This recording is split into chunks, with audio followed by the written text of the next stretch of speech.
الحمد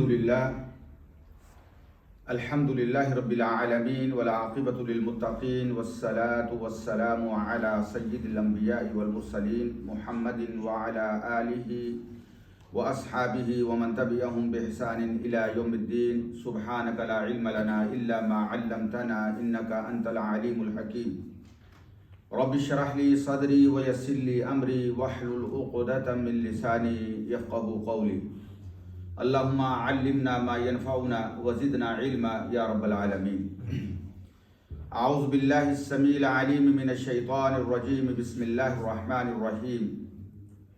ان اول بیت وضع للناس للذی ببکۃ مبارکا وہدی للعالمین فیہ آیات بینات مقام ابراہیم ومن دخلہ کان آمنا وللہ علی الناس حج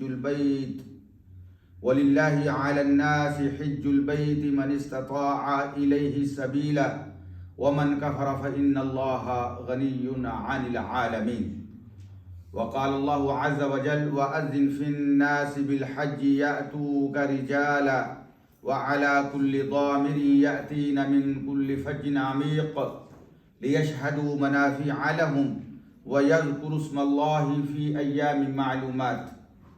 وقال الله عز وجل الحج أشهر معلومات فمن فرض فيهن الحج فلا رفث ولا فسوق ولا جدال في الحج وما تفعلوا من خير يعلمه الله وتزودوا فإن خير الزاد التقوى واتقون يا أولي الألباب۔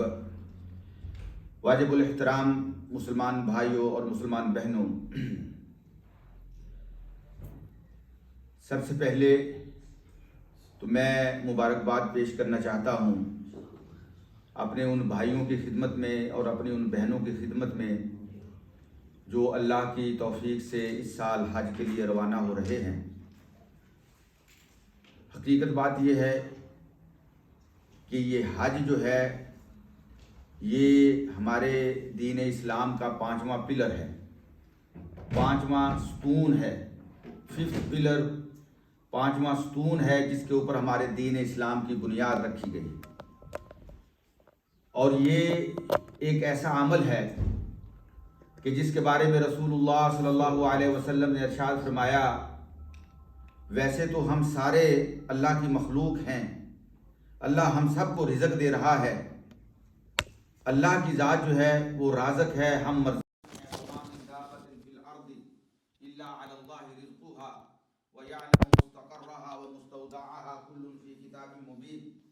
ہر چیز کا رزق اللہ کی ذات کے اوپر ہے، لیکن کچھ لوگوں کو اللہ رب العزت نے اپنے مہمان قرار دیا ہے، اور رسول اللہ صلی اللہ علیہ وسلم نے فرمایا الحجاج وفد اللہ، جو حاجی ہیں جو بیت اللہ حج کرنے کے لیے آ رہے ہیں یہ اللہ کے مہمان ہیں، اللہ ان کا میزبان ہے، یہ اللہ کے گیسٹ ہیں، اللہ ان کا ہوسٹ ہے۔ الحجاج وفد اللہ، یہ اللہ کے مہمان ہیں۔ اس لیے آپ جب جاتے ہیں بیت اللہ میں یا مسجد نبوی میں تو آپ کو جگہ جگہ جو ہے وہ آپ کو لکھا ہوا نظر آتا ہے ضیوف الرحمن۔ ضیوف کہتے ہیں عربی زبان میں مہمانوں کو، یہ ضیف کی جمع ہے یعنی رحمان کے مہمان۔ اور سعودیہ کی جو گورنمنٹ ہے انہوں نے اپنا ایک سلوگن بنا رکھا ہے کہ آپ کا ہمارے پاس آنا یہ ہماری چاہت ہے، آپ کی آمد ہماری چاہت ہے، اور آپ کی خدمت جو ہے یہ ہماری خواہش ہے۔ تو بات میں یہ عرض کرنا چاہتا ہوں کہ یہ بیت اللہ کا جو حج ہے یہ ایک ایسا عمل ہے کہ جس کے بارے میں رسول اللہ صلی اللہ علیہ وسلم نے ارشاد فرمایا کہ جو بندہ بیت اللہ کا حج کر لیتا ہے، من حج فلم یرفث ولم یفسق، کہ جو بیت اللہ کا حج کر لیتا ہے لیکن شرط یہ ہے کہ اس نے بے حیائی کا کوئی عمل نہ کیا ہو، اس نے فحاشی کے کسی عمل کا ارتکاب نہ کیا ہو، اور فرمایا وہ ایسا حاجی جب یہ حج کر کے واپس اپنے گھر آتا ہے تو وہ گناہوں سے یوں پاک ہو جاتا ہے جیسے آج ہی وہ اپنی ماں کے پیٹ سے پیدا ہوا ہے۔ رجع کیوم ولدتہ امہ، ایسے گناہوں سے پاک ہو کے واپس آتا ہے جیسے آج ہی اس کی ماں نے اسے پیدا کیا ہے۔ تو یہ بڑا عظیم عمل ہے۔ اس لیے قرآن مجید میں جو میں نے آیات پڑھی ہیں ان میں اللہ تعالیٰ یہ بات ارشاد فرماتے ہیں کہ اس کائنات میں اللہ کی عبادت کے لیے، اللہ کی بندگی کے لیے جو سب سے پہلے گھر تعمیر کیا گیا وہ کون سا گھر ہے؟ مکہ کے اندر بیت اللہ۔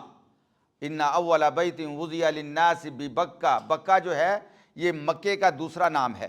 مکے کے کئی نام ہیں، اس کو ام القریٰ بھی کہتے ہیں، اس کو محبت الوحی بھی کہتے ہیں، اس کو جو ہے بکہ بھی کہتے ہیں، اس کو مکہ بھی کہتے ہیں۔ تو یہ جو ہے یہ مکے کا دوسرا نام ہے بکہ۔ تو اللہ فرماتے ہیں وہ پہلا گھر جو لوگوں کے لیے بنایا گیا ہے، للذی ببکہ مبارکہ، وہ بڑا بابرکت ہے، وہدی للعالمین، اور سارے جہانوں کے لیے ہدایت کا مرکز ہے، ہدایت کا سینٹر ہے، ہدی للعالمین، فیہ آیات بینات مقام ابراہیم۔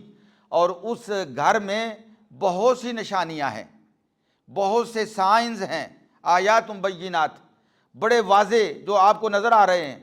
اور اس میں فرمایا مقام ابراہیم، حضرت ابراہیم علیہ السلام کا وہ مقام بھی ہے، وہ پتھر بھی ہے جس کے اوپر کھڑے ہو کے حضرت ابراہیم علیہ السلام نے بیت اللہ کی تعمیر کی تھی۔ وَإِذْ قَالَ إِبْرَاهِيمُ رَبِّ اجْعَلْ هَٰذَا الْبَلَدَ آمِنًا وَاجْنُبْنِي وَبَنِيَّ أَن نَّعْبُدَ الْأَصْنَامَ، جب انہوں نے کہا تھا کہ اللہ تیرے حکم سے میں نے یہ گھر بنا دیا ہے، اور اللہ پاک اب اس گھر کو جو ہے اجعل هذا البلد آمنا، اللہ اس کو امن والا بنا دے۔ اور پھر نبی اکرم صلی اللہ علیہ وسلم سے پہلے اللہ تعالیٰ نے حضرت ابراہیم خلیل اللہ کو یہ بات کہی کہ آپ جو ہیں وہ لوگوں میں اعلان کر دیں، لوگوں میں جو ہے وہ اناؤنس کر دیں، وَأَذِّن فِي النَّاسِ بِالْحَجِّ، کہ لوگ جو ہے اس بیت اللہ کے حج کے لیے آئیں۔ اللہ اکبر۔ تو یہ جو بیت اللہ ہے اس کا حج جو ہے یہ ہر اس مسلمان مرد پر، مسلمان عورت پر فرض قرار دے دیا گیا ہے جو وہاں پہنچنے کی استطاعت رکھتا ہے، من استطاع الیہ سبیلا۔ اور اللہ تعالیٰ فرماتے ہیں الحج اشہر معلومات، حج کے جو مہینے ہیں وہ بڑے گنتی کے، وہ بڑے کاؤنٹڈ ڈیز ہیں، وہ مہینے جو ہیں وہ بڑے معلوم ہیں، سب جانتے ہیں، الحج اشہر معلومات۔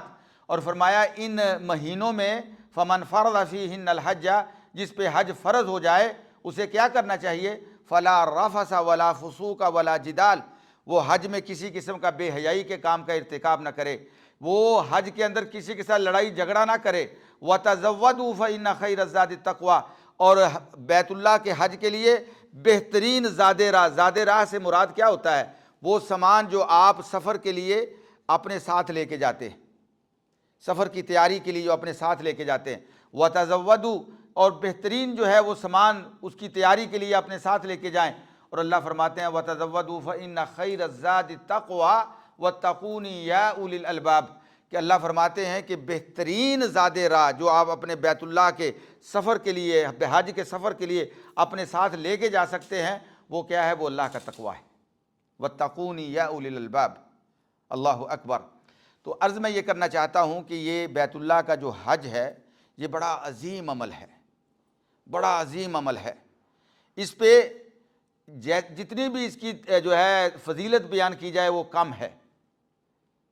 اور اس کو آپ یوں سمجھ لیں کہ اگر ایک آدمی استطاعت ہونے کے باوجود بیت اللہ کا حج نہیں کرتا، یعنی اس کے پاس استطاعت ہے، استطاعت سے مراد وہ اپنے گھر والوں کو بھی کوئی خرچہ دے سکتا ہے، اس کی غیر موجودگی میں گھر والوں کا بھی چولہا جلتا رہے، اور وہ اپنے ساتھ بیت اللہ پہنچنے کے جو اخراجات ہیں وہ پورے کر سکتا ہے۔ اگر کسی کے پاس اتنا زاد راہ ہے، اتنا اس کے پاس استطاعت ہے، پھر وہ اگر حج نہیں کرتا تو وہ مسلمان نہیں ہے۔ حضرت عمر رضی اللہ تعالی عنہ نے یہ بات ارشاد فرمائی، انہوں نے کہا کہ اگر کوئی بندہ استطاعت ہونے کے باوجود بیت اللہ کا حج نہیں کرتا تو وہ مسلمان نہیں ہے، وہ دوسرے غیر مسلموں کی طرح ہے۔ وَمَا هُمْ بِمُسْلِمِينَ وَمَا هُمْ بِمُسْلِمِينَ وَمَا هُمْ بِمُسْلِمِينَ۔ تو الحمدللہ یہ آپ کی خوش قسمتی ہے اور ہماری بھی خوش قسمتی ہے کہ آج آپ ہمارے مہمان ہیں، اور انشاءاللہ اس عظیم عمل کو ہم نے کوشش کرنی ہے کہ کیسے آسان سے آسان طریقے کے ساتھ ادا کیا جائے، کیسے آپ کی تربیت کی جائے، کیسے آپ کو سمجھایا جائے۔ لمبے چوڑے جو ہے وہ تفصیل میں ہم نہیں جائیں گے، بڑا شارٹ کٹ اور بڑے آسان الفاظ کے اندر انشاءاللہ آپ کو جو ہے اردو میں بھی اور انگلش میں بھی ہم ایکسپلین کریں گے، اور اس میں کچھ شرائط ہیں حج کے سفر کے لیے، کچھ شرائط ہیں حج کے عمل کے لیے، کچھ شرائط ہیں، کچھ کنڈیشنز ہیں، کچھ رولز اینڈ ریگولیشن ہیں۔ سب سے پہلی جو کنڈیشن ہے وہ یہ ہے کہ جب آپ حج بیت اللہ کا ارادہ کرتے ہیں، اس کے لیے سفر کے لیے نکلنا چاہتے ہیں، تو اپنی نیت جو ہے اس کو درست کریں، نیت جو ہے اس کو درست کریں، اور آپ کی نیت میں یہ ہونا چاہیے کہ اللہ تو نے بلایا ہے اور تیرے بلانے پہ میں حاضر ہو رہا ہوں، اور اللہ میرا مقصد یہ ہے کہ صرف تو راضی ہو جا، اللہ تو راضی ہو جا۔ اس لیے جب حاجی تلبیہ پڑھتا ہے تو وہ کیا کہتا ہے؟ لبیک لبیک، اور لبیک کا مطلب عربی زبان میں کیا ہے؟ بار بار حاضر ہوں، یعنی ایک دفعہ حاضر نہیں، لبیک یعنی بار بار، اگین اینڈ اگین، کنٹینیوسلی، لبیک اللہم لبیک، لبیک لا شریک لک لبیک، ان الحمد والنعمت لک والملک لا شریک لک۔ تو بندہ جو ہے وہ اللہ کے سامنے جب تلبیہ پڑھتا ہے تو وہ اللہ کے ساتھ یہ وعدہ کر رہا ہے، اللہ میں تیرے لیے حاضر ہوں، تو نے بلایا ہے، تیرے بلانے پہ اللہ میں آ گیا ہوں، اور یہ بار بار حاضر ہو رہا ہوں، بار بار حاضر ہو رہا ہوں۔ تو سب سے پہلا جو عمل ہے وہ کیا ہے کہ انسان اپنی نیت کی اصلاح کرے۔ قرآن مجید میں ہم سے یہ تقاضا کیا گیا ہے۔ اللہ کیا فرماتے ہیں؟ اللہ فرماتے ہیں وَمَا أُمِرُوا إِلَّا لِيَعْبُدُوا اللَّهَ مُخْلِصِينَ لَهُ الدِّينَ حُنَفَاءَ وَيُقِيمُوا الصَّلَاةَ وَيُؤْتُوا الزَّكَاةَ وَذَلِكَ الدِّينُ الْقَيِّمَ، کہ تمہیں حکم دیا گیا ہے کس چیز کا؟ لِيَعْبُدُوا اللَّهَ مُخْلِصِينَ لَهُ الدِّينَ، اللہ کی عبادت کرو صرف اللہ کی ذات کے لیے۔ حج عبادت ہے کہ نہیں؟ سب سے بہترین عبادت ہے۔ اللہ تعالیٰ نے ساری عبادات کا تذکرہ کیا ہے نا۔ سب سے پہلے اسلام کے اندر جب بندہ داخل ہوتا ہے تو کلمہ پڑھتا ہے، اللہ کی وحدانیت کی گواہی دیتا ہے، رسول اللہ صلی اللہ علیہ وسلم کی رسالت کا اقرار کرتا ہے، پھر نماز قائم کرتا ہے، پھر اس کے بعد جو ہے وہ روزے رکھتا ہے، پھر اس کے بعد اللہ نے اگر استطاعت دی ہے زکوٰۃ دیتا ہے، اور 5ویں نمبر پہ کیا آتا ہے؟ حج۔ یعنی ترتیب کے اندر سب سے آخری عمل، یہاں پہ انسان کا اسلام اور اس کا دین جو ہے وہ مکمل ہو جاتا ہے، حج کے اوپر اس کا دین اسلام جو ہے وہ مکمل ہو جاتا ہے۔ تو یہ وہ عبادت کا عمل جو ہے، اس میں سب سے پہلی شرط کیا ہے کہ اس کو خالصتاً اللہ کی ذات کے لیے کیا جائے۔ دنیا سے کوئی مقصد نہیں ہے، دنیا کو دکھانا، دنیا سے کچھ کہلوانا، دنیا جو ہے وہ ہمارا اعتراف کرے کہ جناب اس نے اتنے حج کر لیے، یہ جا رہا ہے، اس نے فلاں پیکج لیا ہے، یہ فلاں پیکج میں جا رہا ہے، سب سے اعلیٰ کہ جو ہے اس نے پیسے دے کے اس نے پیکج، یہ چیزیں جو ہیں یہ ثانوی ہیں۔ وہ بندہ اپنی ضرورت کے لیے، اپنے آپ کو اکاموڈیٹ کرنے کے لیے جو اس کو اچھا لگتا ہے وہ پیکج لے لے، اللہ کے راستے میں اس نے خرچ کرنا ہے، ٹھیک ہے نا۔ اگر اللہ نے توفیق دی ہے تو وہ اپنے لیے حج کو آرام دہ کرنا چاہتا ہے تو ٹھیک ہے، وہ کر لے، جیسے بھی کر سکتا ہے۔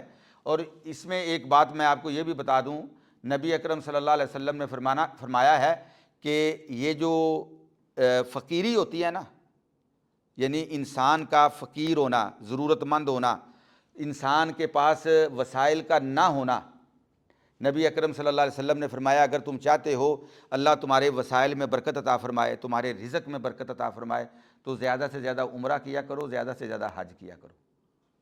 فرمایا جس طرح لوہے کو، آئرن کو آگ کی بھٹی میں ڈال دیا جائے تو اس کے اندر جو کیا ہوتا ہے، زنگ ہوتا ہے، اس کے اندر جو ملاوٹ ہوتی ہے وہ آگ میں جانے کے بعد سونے کو ڈال دیں آپ تو وہ سارا جو ہے وہ سونا جو ہے وہ 24 کیرٹ کا ہو جاتا ہے، لوہا جو ہے وہ خالص ہو جاتا ہے۔ اسی طرح فرمایا یہ حج اور عمرہ جو ہے نا، تابعوا العمرۃ والحج، حج اور عمرہ کیا کرو، اللہ نے توفیق دی ہے تو یہ آپ سے گناہوں کو پاک کر دیتے، اور فرمایا تمہارے رزق میں اضافے کا ذریعہ بنتے۔ اور اگر آپ اس راستے میں جو خرچ کر رہے ہیں عمرے کے لیے یا حج کے لیے، یہ نہ سمجھیں کہ آپ کی پاکٹ سے یہ نکل رہا ہے، آپ کا ایمان ہونا چاہیے جو میں خرچ کر رہا ہوں انشاءاللہ یہ ملٹی پلائی ہو کے واپس آئے گا، یہ اللہ کا وعدہ ہے۔ سب سے بڑی گارنٹی کس کی ہے؟ نبی صلی اللہ علیہ وسلم کی، اور نبی اکرم صلی اللہ علیہ وسلم سے بڑھ کے کوئی گارنٹیئر ہو سکتا ہے؟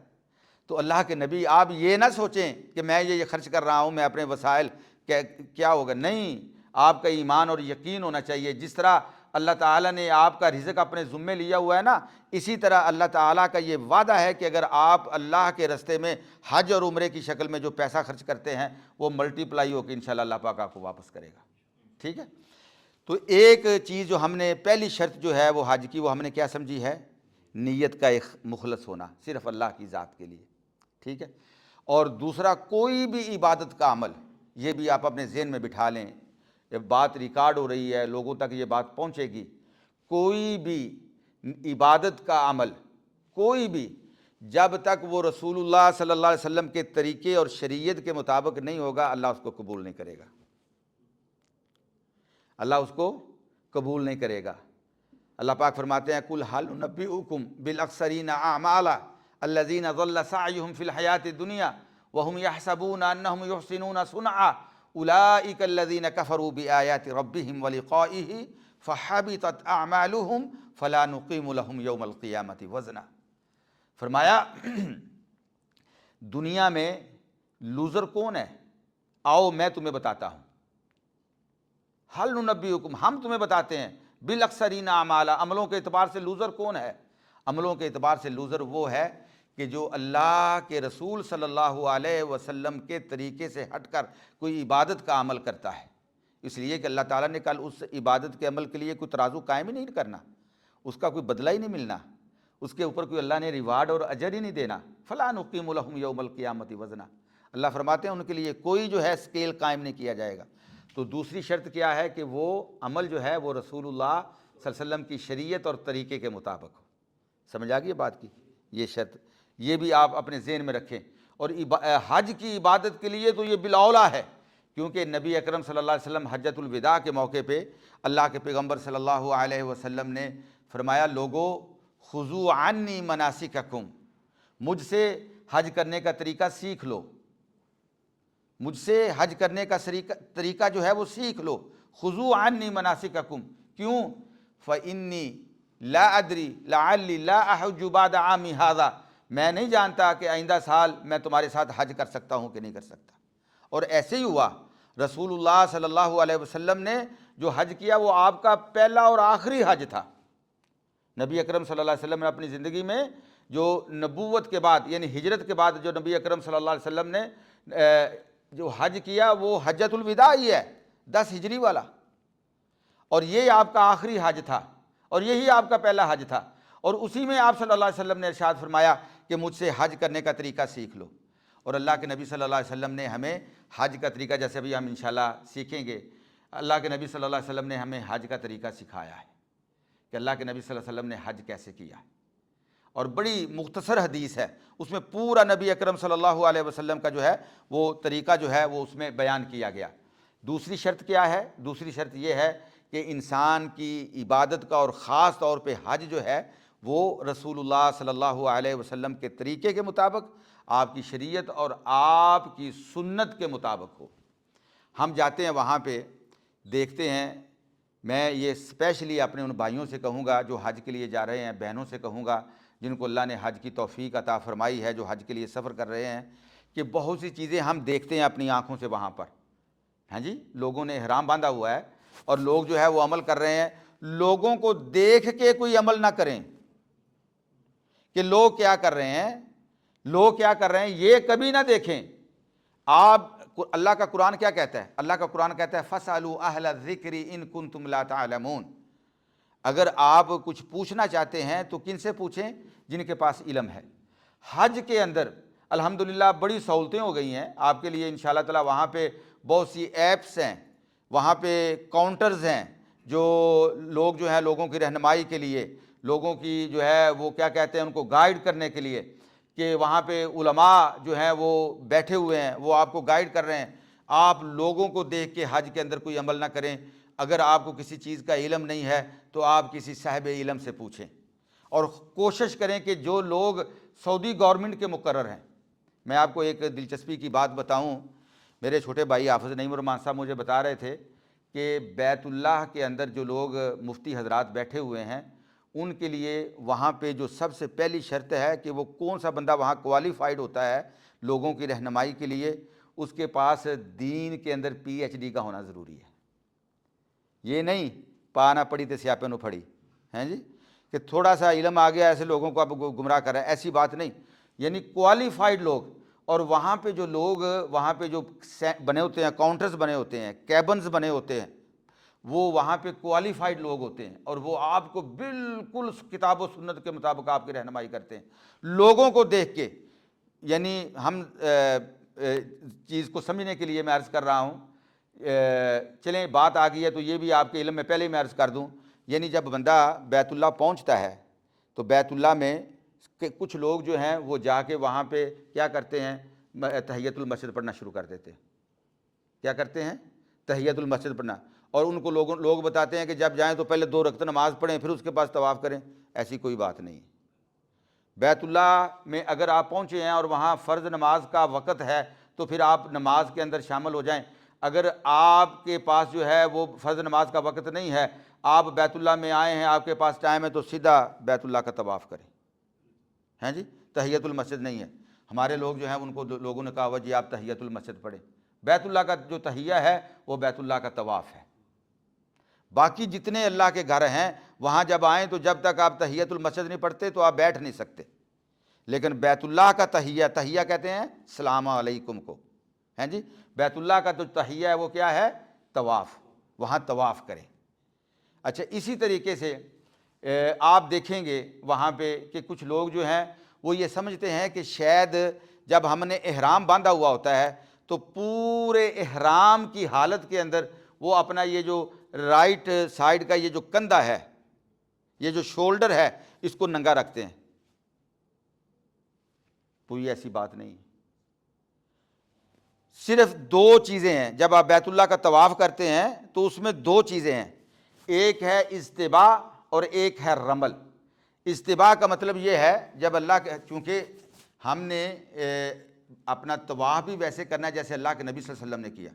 تو اللہ کے نبی صلی اللہ علیہ وسلم جب تشریف لائے تو اس وقت مشرکین مکہ کو دکھانے کے لیے نبی اکرم صلی اللہ علیہ وسلم نے، وہ یہ سمجھتے تھے مشرک کے مسلمان جو ہیں وہ ویک ہو چکے ہیں، کمزور ہو چکے ہیں.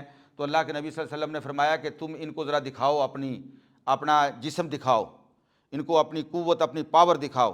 تو اپنا یہ کندھا بھی ننگا کرو طواف کے دوران، اور طواف کے جو پہلے چکر ہیں 3 ان کو رمل کر کے، اجتباء اس کو بولتے ہیں، اس کو رمل بولتے ہیں. جیسے ایک طاقتور آدمی، پہلوان آدمی ذرا ایسے اچھل کے چلتا ہے، ایسے چل کے دکھاؤ کہ ہم کمزور نہیں ہیں اللہ کے فضل و کرم سے. لیکن چونکہ اللہ کے نبی صلی اللہ علیہ وسلم کی ادا تھی اور آج تک ہم اس کے اوپر عمل پیرا ہیں. لیکن یہ صرف طواف کی حالت میں ہے. یہ کس حالت میں ہے؟ طواف کی حالت میں. اور یاد رکھیں، اگر ایک آدمی اس کا یہ کندھا ننگا ہے، میں یہی بات بتانے لگا ہوں آپ کو، اگر بندہ بھیڑ چال کو دیکھے نا، لوگوں کے عمل کو دیکھے اور اس کے مطابق وہ عمل کرنے کی کوشش کرے، تو نبی اکرم صلی اللہ علیہ وسلم نے فرمایا لا یصلین احدکم ولیس علی عاتقہ شیء، تم میں سے کوئی بندہ ایسے نماز نہ پڑھے کہ اس کا کندھا ننگا ہو. اس لیے کہ اگر کندھا ننگا ہے، یہ سطر ہے، اگر کندھا ننگا ہے تو نماز ہی قبول نہیں ہوتی. تو میں جب لوگوں کو دیکھوں گا کہ وہ پورے اپنا احرام کی حالت میں، منا میں بھی، عرفات میں بھی، پورے اکثریت لوگوں کی، اگر میں یہ آپ کو کہوں کہ 100 میں سے 80% لوگوں کی یہ کیفیت ہوتی، تو ان کی تو کوئی نماز ہی نہیں ہوئی. جب کندھا ان کا ننگا ہے تو نماز ہی نہیں ان کی ہوئی. تو آپ نے لوگوں کو دیکھ کے کوئی عمل نہیں کرنا. جہاں تک یہ میری آواز پہنچ رہی ہے، آپ نے لوگوں کو دیکھ کے کوئی عمل نہیں کرنا کہ لوگ کیا کر رہے ہیں. آپ کو اسی لیے یہ سیمینار جو ہے ان کا اہتمام کیا جاتا ہے تاکہ لوگوں کو آگاہی ہو، وہ سنت کے مطابق اپنا حج کر سکیں. اور اگر کوئی ایسا مسئلہ پیش آ جائے کہ جس میں آپ کو علم نہیں ہے تو آپ فاسألوا اہل الذکر، جو اہل علم ہے ان سے آپ سوال کریں، ان سے پوچھیں، وہ آپ کو اس کا تسلی بخش جو ہے وہ جواب دیں گے. تو میں عرض یہ کرنا چاہتا ہوں کہ شریعت کے مطابق، رسول اللہ صلی اللہ علیہ وسلم کی سنت کے مطابق ہم نے جو ہے وہ حج کرنا ہے. اچھا، اب حج کی 3 قسمیں ہیں. میں اگر ان کو بیان کروں تو وہ لمبا ہو جائے گا، لیکن عام طور پہ حج افراد، حج قران اور حج تمتع 3 حج کی قسمیں ہیں. لیکن اس وقت جو حج کیا جاتا ہے وہ یا تو حج قران کیا جاتا ہے یا حج افراد کیا جاتا ہے، جو کہ بہت کم ہے. لیکن لوگوں کی اکثریت جو ہے وہ حج تمتع کرتے ہیں. وہ کیا کرتے ہیں؟ حج تمتع کرتے ہیں. نبی اکرم صلی اللہ علیہ وسلم نے حج قران کیا تھا، نبی اکرم صلی اللہ علیہ وسلم نے حج قران کیا تھا، لیکن آپ نے پسند جو ہے وہ حج تمتع کو کیا تھا، آپ نے پسند جو ہے وہ حج تمتع کو کیا تھا۔ حج افراد کیا ہے؟ حج افراد یہ ہے کہ صرف حج کے لیے احرام باندھا جائے، اور حج قران یہ ہے کہ عمرے کے لیے بھی احرام باندھا جائے اور حج کے لیے بھی احرام باندھا جائے، اور اس میں عمرہ کرنے کے بعد احرام نہ کھولا جائے، کیونکہ نبی اکرم صلی اللہ علیہ وسلم اپنی سواریاں جو ہیں وہ ساتھ، اپنی قربانیاں جو ہیں وہ ساتھ لے کے آئے تھے۔ تو اللہ کے نبی صلی اللہ علیہ وسلم جب آئے تھے حج کے لیے تو اپنی قربانیاں ساتھ لے کے آئے تھے، اور پھر اللہ کے نبی صلی اللہ علیہ وسلم نے فرمایا کہ اگر تم میں سے کسی کے پاس قربانی نہیں ہے، اس نے مکے سے قربانی خریدنی ہے، مکے سے قربانی کرنی ہے، تو میرا مشورہ اس کو یہ ہے کہ وہ پہلے عمرہ کر لے، عمرہ کرنے کے بعد حلال ہو جائے، اور پھر جو ہے وہ حج کے لیے 8 ذی الحجہ کو احرام باندھے۔ ٹھیک ہے، 8 ذی الحجہ کو وہ حج کے لیے احرام باندھے، منا جانے کے لیے۔ تو اللہ کے نبی صلی اللہ علیہ وسلم نے حج تمتع کو، اور حج تمتع کیا ہے؟ حج تمتع یہ ہے کہ انسان جو ہے وہ احرام باندھ کے آئے عمرے کا، عمرے کی نیت سے آئے، عمرہ ادا کرنے کے بعد وہ جس طرح عمرہ کرنے کے بعد بندہ حلال ہوتا ہے، اپنا قصر کروائے یا حلق کروائے، حلال ہو گیا۔ اب جتنے دن وہ مکے کے اندر ہے، عام کپڑوں کے اندر، ہیں جی، سب کچھ اس کے لیے حلال ہے۔ اگر مثال کے طور پہ آپ مکہ پہنچتے ہیں 1 ذی الحجہ کو، تو آپ نے جو ہے وہاں پہ پہنچ کے ماشاءاللہ میرا خیال ہے اکثر جو ہیں میرے بھائی 19 کو یا 18 کو جا رہے ہیں، کوئی 18 کو جا رہا ہے، کوئی 19 کو جا رہا ہے، کچھ لوگ جو ہیں وہ 20 کو جا رہے ہیں۔ آپ کی کب ٹریولنگ ہے؟ 19 کو ہے نا، ان کی بھی 19 کو ہے، آپ کی 18 کو ہے، 14 کو ہے، صوبان جو ہے یہ 18 کو جا رہا ہے۔ تو مطلب یہ ہے کہ یہی وقت ہے آپ جانے کا۔ تو یہ تقریباً ذی الحجہ کی کون سی ڈیٹ ہوگی؟ 1 ہی ہوگی میرا خیال، ہاں جی 19 جو ہے وہ 1 ہی ہوگی۔ تو آپ نے عمرہ کر لیا، عمرہ کرنے کے بعد جو ہے آپ جو ہے وہ حلال ہو گئے، اب آپ کے لیے سب کچھ حلال ہے۔ حدیث میں آتا ہے، صحابہ کہتے ہیں کہ ہم نے عمرہ کیا، عمرہ کرنے کے بعد ہم حلال ہو گئے۔ جنہوں نے حج قران کے لیے احرام باندھا ہوا تھا وہ حلال نہیں ہوئے، وہ عمرے کی حالت میں، اور ان کو مشقت برداشت کرنی پڑ رہی تھی۔ لیکن حج تمتع جو ہے وہ اس میں جو ہے وہ مشقت نہیں تھی۔ وہ کہتے ہیں کہ ہمارے لیے سب کچھ، حتیٰ کہ جو میاں بیوی ہیں وہ بھی ایک دوسرے کے لیے حلال ہو گئے، وہ بھی ایک دوسرے کے لیے حلال ہو گئے۔ اللہ اکبر۔ تو یہاں ایک چھوٹی سی بات میں عرض کروں، بات آئی ہے تو میں بتا دوں۔ حضرت عمر رضی اللہ تعالیٰ عنہ کے دور خلافت کے اندر حضرت عمر رضی اللہ تعالیٰ عنہ نے کہا کہ بیت اللہ کی جو رونق ہے نا وہ برابر قائم رہنی چاہیے۔ لوگ جو ہیں وہ عمرے کے لیے بھی جائیں، لوگ حج کے لیے بھی جائیں، تاکہ وہاں بیت اللہ کی جو رونق ہے نا وہ لوگوں کا آنا جانا وہاں قائم رہے، اور وہ ہر وقت بیت اللہ جو ہے وہ بارونق رہے۔ تو انہوں نے کہا کہ میں پابندی لگا رہا ہوں، حج تمتع کے اوپر جب لوگ جاتے ہیں تو عمرہ بھی کر لیتے ہیں، حج بھی کر لیتے ہیں، پھر عمرے کے لیے وہ سفر نہیں کرتے۔ تو انہوں نے کہا کہ آج کے بعد جو ہے وہ آپ نے حج تمتع نہیں کرنا، یا حج افراد کرو یا حج قران کرو، اور عمرے کے لیے الگ سفر کرو۔ تو ان کے بیٹے حضرت عبداللہ ابن عمر رضی اللہ تعالی عنہ، انہوں نے جب باپ نے آرڈیننس جاری کیا اپنے دور حکومت کے اندر، تو وہ وہاں ذوالحلیفہ جو جگہ ہے جہاں پہ مدینے سے باہر نکل کے ہم احرام باندھتے ہیں، انہوں نے وہاں سے احرام باندھا، انہوں نے وہاں سے احرام باندھا حج کے لیے۔ اور حج کے لیے احرام باندھتے ہوئے انہوں نے نیت کی کہ یا اللہ میں حج تمتع کی نیت کر رہا ہوں، میں حج تمتع کی نیت کر رہا ہوں۔ اور وہاں ان کے فوجی وغیرہ بھی تھے، آرمی کے لوگ بھی تھے۔ انہوں نے کہا ابو کا یمنا وانت تعمل، کہ عبداللہ تیرے باپ نے تو منع کیا ہے اور تو جو ہے وہ حج تمتع کی نیت کر رہا ہے۔ تو انہوں نے جو بات کہی یہ بات یاد رکھنے والی ہے۔ انہوں نے کیا کہا؟ انہوں نے کہا ان الشریعۃ نازلت علی محمد وما نزلت علی ابی، شریعت جو ہے یہ میرے باپ پہ نازل نہیں ہوئی تھی، شریعت محمد الرسول اللہ صلی اللہ علیہ وسلم پہ نازل ہوئی تھی، اور ہماری شریعت کے اندر حج تمتع ہے اور قیامت کی صبح تک ہے۔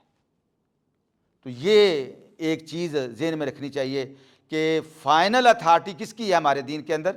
رسول اللہ صلی اللہ علیہ وسلم کی۔ سپریم پاور جو ہے وہ حضرت محمد الرسول اللہ صلی اللہ علیہ وسلم ہے ہماری شریعت کے اندر، ہمارے دین کے اندر۔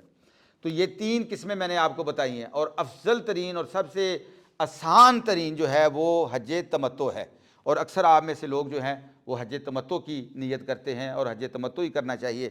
کیونکہ آپ لوگ جو ہے وہ قربانی تو ساتھ لے کے نہیں جاتے، وہاں سے قربانی کا اہتمام کرتے ہیں۔ اور اس میں عمرہ کرنے کے بعد جو ہے، اور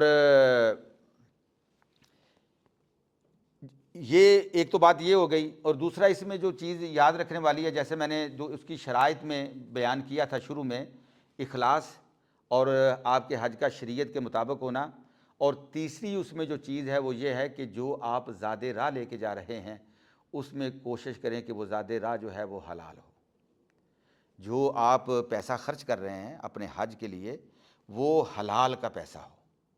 نبی اکرم صلی اللہ علیہ وسلم نے فرمایا کہ ایک بندہ جو ہے وہ لمبا سفر کر کے آتا ہے، اس کے بالوں کے اندر مٹی پڑی ہوئی ہے، شاسن غبرن یمد یدیہ، اور فرمایا پھر وہ عرفات کے میدان میں ہاتھ اٹھا کے لمبے کر کے اللہ سے کہتا ہے یا ربی یا ربی یا ربی، اللہ میں آ گیا، میری سن، میری دعا قبول کر۔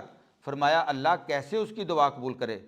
فرمایا اس کا پہننا بھی حرام کا، اس کا کھانا بھی حرام کا، اس کے جسم کے اندر بنا ہوا گوشت بھی حرام کا، وہ جو زاد راہ لے کے آیا، جو پیسہ اس نے خرچ کیا ہے وہ بھی حرام کا، انا یستجاب لہ، اس کی دعا کو کیسے قبول کیا جائے؟ تو حج کی قبولیت کے لیے یہ بھی شرط ہے کہ جو آپ اس میں پیسہ خرچ کر رہے ہیں وہ پیسہ جو ہے وہ حلال کا ہونا چاہیے، حلال کی کمائی ہونی چاہیے۔ تو احرام میں جو ہے وہ سب سے پہلے بات یہ ہے کہ اس وقت چونکہ ہم اپنے دور سے بات شروع کرتے ہیں، پہلی جو چیزیں ہیں وہ نہیں کرتے، اپنے دور سے بات شروع کرتے ہیں۔ اس وقت ہم میں سے کچھ لوگ ایسے ہیں جو ڈائریکٹ فلائٹوں کے ذریعے وہاں پہنچتے ہیں، ایسے ہی ہے نا، ڈائریکٹ فلائٹوں کے ذریعے، اور کچھ لوگ جو ہیں وہ انڈائریکٹ پہنچتے ہیں۔ جو ڈائریکٹ فلائٹیں ہیں، جو سعودی ایئر لائن پہ جا رہے ہیں، تو سعودی ایئر لائن والے جو ہیں وہ تو جب آپ میقات سے گزرتے ہیں تو اس سے تقریباً 15 منٹ یا 20 منٹ پہلے، کیونکہ میں نے بھی ابھی سفر کیا ہے، تو وہ پہلے اناؤنسمنٹ کرتے ہیں، لوگوں کو بتاتے ہیں کہ 10 منٹ بعد ہم میقات سے گزریں گے، اور جو بندہ احرام باندھنا چاہتا ہے تو وہ احرام باندھ لے، ٹھیک ہے۔ اور اس میں زیادہ یہ بھی آسانی ہو سکتی ہے کہ آپ جب سفر کا آغاز کرتے ہیں، آپ کی ڈائریکٹ فلائٹ ہے، تو آپ جہاں سے اپنے سفر کا آغاز کر رہے ہیں، ہیتھرو سے جا رہے ہیں، آپ مانچسٹر سے جا رہے ہیں، تو آپ یہیں سے احرام باندھ لیں، اور احرام باندھنے کے بعد آپ نیت وہاں جا کے کریں جب وہ آپ اناؤنس کرتے ہیں جہاز کے اندر، ٹھیک ہے نا، ڈائریکٹ فلائٹوں میں۔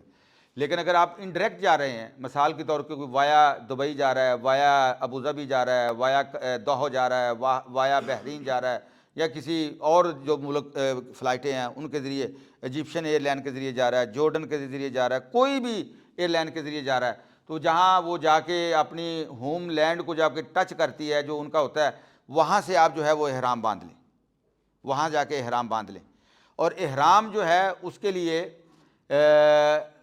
اگر آدمی پہلے اس سے غسل کر لے، یعنی غسل احرام کے لیے فرض نہیں ہے، ضروری نہیں ہے، شرط نہیں ہے، لیکن جسم کی صفائی کے لیے اگر آپ جو ہیں وہ غسل کر لیتے ہیں اور جسم کو صاف ستھرا کر لیتے ہیں، پھر اس کے بعد احرام باندھتے ہیں، تو یہ آپ کے لیے بھی اچھا ہوگا، جسم بھی آپ کا صاف ہوگا۔ لیکن اگر کسی وجہ سے غسل نہیں کر سکے تو کوئی ایسی بات نہیں۔ اور احرام کے لیے کوئی خاص اسپیشل نماز نہیں ہے، احرام کے لیے کوئی خاص اسپیشل نماز نہیں ہے۔ ہاں البتہ یہ ہے کہ اگر آپ احرام باندھتے ہیں تو وضو کر کے احرام باندھتے ہیں، تو وضو کی جو دو رکھتے ہیں، وہ دو رکھتے ہیں آپ وضو کی نیت سے پہلے، احرام کی دو رکھتے نہیں ہیں۔ اگر کوئی بندہ یہ کہے جی احرام باندھنے سے پہلے 2 رکعت نماز پڑھنا ضروری ہے، نہیں، احرام کی کوئی 2 رکعتیں نہیں ہیں۔ وضو کے لیے جو ہے وہ آپ 2 رکعتیں پڑھ لیں اور اس کے بعد آپ احرام باندھ لیں۔ وضو کرنے کے بعد وضو کی 2 رکعتیں آپ نے پڑھ لی، احرام باندھ لیا، تو وہ آپ کی جو رکعتیں تو ہیں وہ اس کے لیے شمار ہوں گی۔ اچھا، اگر ایک آدمی جو ہے وہ یہ اس کے لیے ہے کہ جو ڈائریکٹ مکے جا رہا ہے، اور کچھ لوگ ایسے ہیں جو ڈائریکٹ مکے نہیں جا رہے، وہ یہاں سے کہاں جائیں گے؟ مدینہ، ان کی فلائٹ جو ہے وہ مدینہ جا رہی ہے، تو ان کو احرام باندھنے کی ضرورت ہی نہیں ہے، وہ عام کپڑوں میں مدینہ پہنچیں گے، اور مدینہ جتنے دن انہوں نے رہنا ہے، وہاں سے جب وہ نکلیں گے مدینے سے، تو مدینہ کا جو میقات ہے پھر وہاں سے وہ احرام باندھیں گے۔ اور یہاں ایک اور آپ کو نکتے کی بات بتاؤں، حضرت امام مالک، جن کو امام مدینہ بھی کہتے ہیں، موطا امام مالک کے رائٹر، حدیث کی سب سے پہلی بہترین کتاب ہے موطا امام مالک۔ 50 سے زیادہ سال انہوں نے رسول اللہ صلی اللہ علیہ وسلم کے روزے کے ساتھ بیٹھ کے اللہ کے نبی کی حدیث پڑھائی ہے۔ تو انہوں نے دیکھا ایک آدمی کو مسجد نبوی کے اندر کہ اس نے احرام باندھا ہوا ہے، اس نے احرام باندھا ہوا ہے اور احرام کی حالت میں ہے۔ تو انہوں نے کہا بھائی یہ کیا تم نے احرام باندھا ہوا ہے؟ کہنے لگا ہاں جی میں نے احرام باندھا ہے اور مسجد نبوی سے احرام باندھا ہے۔ یہ مسجد نبوی اللہ کے نبی کی مسجد ہے اور سب سے بہترین مسجدوں میں سے مسجد ہے، یہاں ایک نماز کا 1000 نماز کے برابر ثواب ہے اور میں نے یہاں سے احرام باندھا ہے۔ انہوں نے کہا کہ تم نے احرام باندھ کے اس مسجد والے کی خلاف ورزی کی ہے، اس مسجد والے کی سنت کی تم نے خلاف ورزی کی ہے، اس لیے کہ اس مسجد والے نے یعنی نبی اکرم صلی اللہ علیہ وسلم نے احرام کہاں سے باندھا تھا؟ جو مدینے کا میقات ہے ذوالحلیفہ ہیں جی، آج کل اس کا نام ہے بیار علی، وہاں سے احرام باندھا تھا۔ اگر یہاں سے احرام باندھنے میں زیادہ ثواب ہوتا تو نبی اکرم صلی اللہ علیہ وسلم یہاں سے احرام باندھتے۔ تو بات یہ ہے کہ ثواب کس میں ہے؟ رسول اللہ صلی اللہ علیہ وسلم کی اتباع میں۔ جو میں اور آپ سوچیں یا جو کوئی ہم اپنے ذہن میں خیال پیدا کر لیں اس میں ثواب نہیں ہے کہ یہ عمل کر لیں تو اس میں زیادہ ثواب ہوگا، نہیں نہیں نہیں، ثواب اللہ کے رسول صلی اللہ علیہ وسلم کو فالو کرنے میں ہے، آپ کی سنت پہ عمل کرنے میں ثواب ہے۔ سمجھ آ گئی نا بات کی؟ تو اللہ کے نبی صلی اللہ علیہ وسلم نے احرام باندھا ہے کہاں سے؟ ابیار علی سے، جو مدینے کا جو میقات ہے۔ اور یہ جو میقات ہے نا، یہاں میں آپ کو ایک بات اور بھی بتاؤں، یہ بھی ایک علمی بات ہے۔ میقات جو ہوتا ہے نا یہ 2 قسم کے ہوتے ہیں، علماء بیان کرتے ہیں، ایک میقات ہوتا ہے زمانی اور ایک میقات ہوتا ہے مکانی۔ یعنی بیت اللہ میں جتنے آنے کے راستے ہیں نا، 5 طرف سے بیت اللہ میں آپ آ سکتے ہیں، اپروچ کیا جا سکتا ہے بیت اللہ، عراق کی طرف سے، ٹھیک ہے، شام کی طرف سے، جورڈن وغیرہ اس طرف سے، اور یمن کی طرف سے، ٹھیک ہے۔ تو یہ سارے جو 5 ہیں جو اپروچ وائز جو راستے ہیں مکے کے، وہاں الگ الگ میقات ہیں اور ان کو ہم کہتے ہیں مکانی میقات ہیں جی۔ اگر کوئی عراق سے آ رہا ہے تو اس کے لیے جو ہے وہ یہ میقات ہے، جو شام سے آ رہا ہے اس کے لیے یہ میقات ہے، جو یمن سے آ رہا ہے اس کے لیے یہ میقات ہے، سب کے الگ الگ میقات ہیں، ٹھیک ہے۔ جو مدینے سے آ رہا ہے اس کے لیے یہ میقات ہے۔ اور ایک ہوتا ہے میقات زمانی۔ میقات زمانی کا مطلب یہ ہے کہ حج کا احرام جو ہے وہ خاص جو مہینے ہوتے ہیں ان میں پہنا جا سکتا ہے، ان سے باہر نکل کے حج کا احرام نہیں باندھا جا سکتا۔ اور اسی لیے میں نے جو شروع میں قرآن کی آیت پڑھی تو اس میں اللہ کیا فرماتے ہیں؟ الحج اشہر معلومات، حج کے جو ہیں وہ مہینے معلوم ہیں۔ علماء بیان کرتے ہیں کہ حج کے مہینوں میں سب سے پہلا مہینہ شوال کا ہے، جب حج کے لیے سفر کیا جا سکتا ہے، شوال، ذیقعد، ذی الحج، شوال، ذیقعد، ذی الحج، کیونکہ دور دراز سے لوگ جو ہے وہ سفر کر کے آتے تھے تو بعض اوقات سفر میں جو ہے وہ مہینہ لگ جاتا، بعض اوقات 1.5 مہینہ بھی لگ جاتا، تو اس لیے جو ہے وہ شوال کو بھی شامل کیا گیا۔ شوال کے آخری دنوں میں اگر کوئی بندہ اپنے گھر سے نکلتا ہے حج کے لیے تو وہ احرام حج کا باندھ سکتا ہے۔ تو میقات جو ہیں وہ 2 قسم کے ہوئے، ایک زمانی اور ایک مکانی، یعنی زمان ٹائم کے لحاظ سے، اور وہ ہمیں نے کیا کرنا ہے؟ ہم نے ان مہینوں میں جو ہے احرام باندھنا ہے جس کا ہمیں حکم دیا گیا ہے۔ اگر بندہ جو ہے وہ کہے کہ میں رمضان کے مہینے میں حج کا احرام باندھ لوں، نہیں ہوگا۔ میں جو ہے شعبان کے مہینے میں، یا میں ربیع الاول، ربیع الثانی، جمادی الاول، جمادی الثانی، رجب، شعبان کسی مہینے میں نہیں، انہی مہینوں میں ان کو کہتے ہیں میقات زمانی۔ اور میقات مکانی یہ ہے کہ جہاں میقات مقرر کیا گیا ہے، اگر حج کی نیت سے، عمرے کی نیت سے کوئی بندہ آنا چاہتا ہے تو ان کو کراس نہیں کر سکتا احرام کے بغیر، احرام کی حالت میں ہم نے اس کو جو ہے وہ کراس کرنا ہے۔ یہ بات آپ کو سمجھ آ گئی؟ اچھا، اب دوسری جو بات ہے،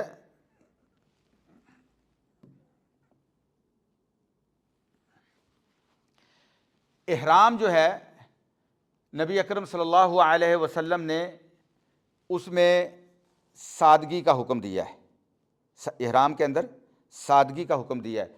اور زیادہ بہتر یہ ہے کہ جس طرح آج کل چلتا ہے، سفید چادریں جو ہیں بغیر سلی ہوئی، ان کو سلائی نہیں ہونی چاہیے۔ بعض لوگ جو ہیں وہ جو ہے نا اس کو سلائی لگا دیتے ہیں، سلائی نہیں لگانی، کوشش یہ کرنی چاہیے کہ سلی ہوئی نہ ہو.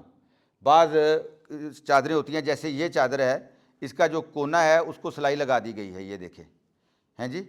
تو بعض لوگ خیال نہیں کرتے, مثلا وہ آرڈر دے دیتے ہیں چائنا کو. اب ان کو کیا پتہ ہے کہ احرام کی جو چادر ہے اس کے کیا تقاضے ہیں جی, وہ بیچنا شروع کر دیتے ہیں, لوگ خریدنا شروع کر دیتے ہیں. نہیں, کوشش کریں کہ احرام کے لیے وہی چادر استعمال کی جائے جس کے اندر سلائی نہیں ہے, ان سلی ہوئی جو ہے وہ, اور سادہ.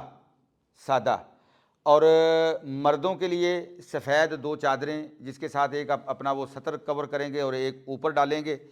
اور عورتوں کے لیے جو ہے وہ ان کے سادہ سے کپڑے جن کے اندر جو ہے وہ اس طرح کی ڈیکوریشن نہ ہو, لوگوں کی نگاہوں کا مرکز نہ بنے, ٹھیک ہے نا.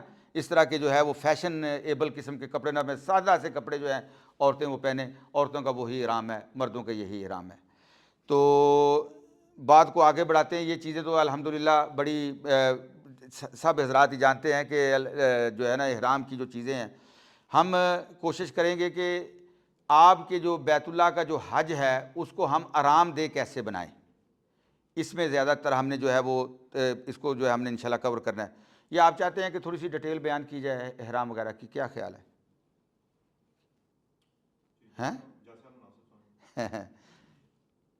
یہ چیزیں تو الحمدللہ آپ میں سے اکثر لوگوں نے عمرہ بھی کیا ہوا پہلے سے, ٹھیک ہے نا. تو احرام کی چیزیں تو ساری آپ کے سامنے ہی ہیں نا. تو میں اگر ان کو بیان کروں تو وہ کافی لمبا ٹائم ہو جائے گا کہ جو ہے نا. تو یہ آپ کو پتہ ہے جی میاں صاحب. اچھا, جیسے میں نے عرض کیا ہے کہ جب ہم عمرے کے لیے آتے ہیں تو سب سے پہلے ہم نے کیا کرنا ہے, ہم نے عمرہ کرنا ہے. اور عمرہ جو ہے وہ بیت اللہ کے طواف, ٹھیک ہے, 7 چکر بیت اللہ کے. اور اس کی جو میں نے آپ کو شروع میں بتائی تھی بات, اگر اس چیز پہ عمل ہو جائے تو الحمدللہ بہت اچھا ہے. استباء بھی ہو جائے, رمل بھی ہو جائے. اگر کسی وجہ سے استباء تو آپ ضرور کریں, لیکن رمل نہیں ہو سکتا, یعنی وہ ذرا پہلوانی شکل میں چل کے جو ہے وہ بیت اللہ کا طواف نہیں کر سکتے رش کی وجہ سے, جو کہ اکثر ہو جاتا ہے, تو اس میں کوئی حرج والی بات نہیں, ایسے بھی کیا جا سکتا ہے. اور بیت اللہ کا جو طواف ہے اس کا آغاز ہم نے کہاں سے کرنا ہے؟ حجر اسود سے. حجر اسود جو ہے وہ اس کی 3 صورتیں ہیں, یا اس کا بوسہ لیا جائے جو کہ اس وقت تقریباً ناممکن ہے, بعض اوقات ہو بھی جاتا ہے. یا پھر یہ ہے کہ دور سے اس کو جو ہے وہ ٹچ کیا جائے, بوسہ نہیں لے سکے آپ, اس کو ٹچ کر رہے ہیں. اگر ٹچ بھی نہیں ہو سکتا تو تیسری شکل یہ ہے کہ دور سے اشارہ کر دیا جائے. اچھا, اس میں ایک اور بڑی غلطی ہم دیکھتے ہیں لوگوں میں, وہ یہ ہے کہ وہ اس طرح اشارہ کر رہے ہوتے ہیں جیسے رفع الیدین کرتے ہیں, بیت اللہ کے سامنے کھڑے ہوئے ہیں ایسے دونوں ہاتھوں کے ساتھ. نہیں, بیت اللہ کی طرف اشارہ کرنا ہے دور سے, ہاتھ اوپر کر کے ایک ہی ہاتھ کے ساتھ, اور اسے حجر اسود کی طرف اشارہ کرنا ہے, ٹھیک ہے. اور حجر اسود سے جو ہے وہ اشارہ کرنے کے بعد آپ اپنے طواف کا آغاز کر دیتے ہیں عمرے کے لیے. اور 7 چکر آپ نے لگانے ہیں. اور 7 چکر لگانے کے بعد اگر آپ کو جگہ مل جائے, اس وقت انہوں نے جو کیا ہوا ہے وہ یہ ہے کہ وہ صرف طواف کے لیے بیت اللہ کے راؤنڈ میں انہی لوگوں کو جانے دیتے ہیں جنہوں نے احرام باندھا ہوا ہوتا ہے, ہیں جی. احرام کے علاوہ کسی دوسرے کو وہ وہاں جانے ہی نہیں دیتے. تو اس وجہ سے وہ تھوڑا سا انہوں نے رش کو کنٹرول کیا ہوا ہے. تو آپ جہاں آپ کو موقع ملے آپ نے 2 رکعت نماز جو ہے وہ طواف 7 چکر لگانے کے بعد 2 رکعت نماز پڑھنی ہے, جس کو ہم طواف کے 2 نفل کہتے ہیں. اور ان طواف کے لیے بھی اور 2 نفلوں کے لیے بھی آپ کا باوضو ہونا ضروری ہے, آپ کا باوضو ہونا ضروری ہے. اگر خدا نہ خواستہ کسی وجہ سے وضو آپ کا نہیں رہ سکا, آپ کو وضو کی ضرورت پڑ گئی, تو آپ دوبارہ وضو کریں گے اور پھر دوبارہ شروع کریں گے. یوں سمجھیں کہ اگر آدمی ایک نماز پڑھ رہا ہے, نماز پڑھتے ہوئے دوسری تیسری چوتھی رکعت میں اگر اس کا وضو خراب ہو گیا تو وہ آ کے دوبارہ نماز میں شامل ہوتا ہے, تو وہ کہاں سے شامل ہوگا؟ نئے سرے سے. جو پہلی اس نے پڑھی ہوئی ہے وہ اس کی ضائع نہیں ہوئی, اجر ملے گا, اللہ دے گا اس کو اجر انشاءاللہ, لیکن اس نے پھر دوبارہ سے نماز شروع کرنی ہے. اسی طرح طواف ہے کہ آپ نے دوبارہ سے طواف شروع کرنا ہے. اور جب آپ طواف کی 2 رکعتیں ادا کر لیں گے اس کے بعد اب آپ کا طواف مکمل ہو گیا۔ اور اس میں اگر آپ کو موقع مل سکے تو بیت اللہ کا طواف کرتے ہوئے یہ جو ایک رکن یمانی ہے، ایک حجر اسود ہے، ٹھیک ہے، رکن یمانی اور حجر اسود کے درمیان کا جو حصہ ہے اس میں آپ جو ہے وہ ربنا آتنا فی الدنیا حسنۃ وفی الآخرۃ حسنۃ وقنا عذاب النار یہ پڑھیں۔ باقی چکروں میں آپ جو بھی دعا پڑھیں، لا الہ الا اللہ وحدہ لا شریک لہ، اور جب آپ نے اشارہ کرنا ہے حجر اسود کی طرف اس وقت آپ نے اللہ اکبر کہنا ہے، اس وقت آپ نے اللہ اکبر کہنا ہے۔ اور باقی طواف کے دوران آپ دیکھتے ہیں کہ پہلے طواف کی دعا، دوسرے کی، تیسرے کی، چوتھے کی، اس حدیث میں کوئی ثابت نہیں۔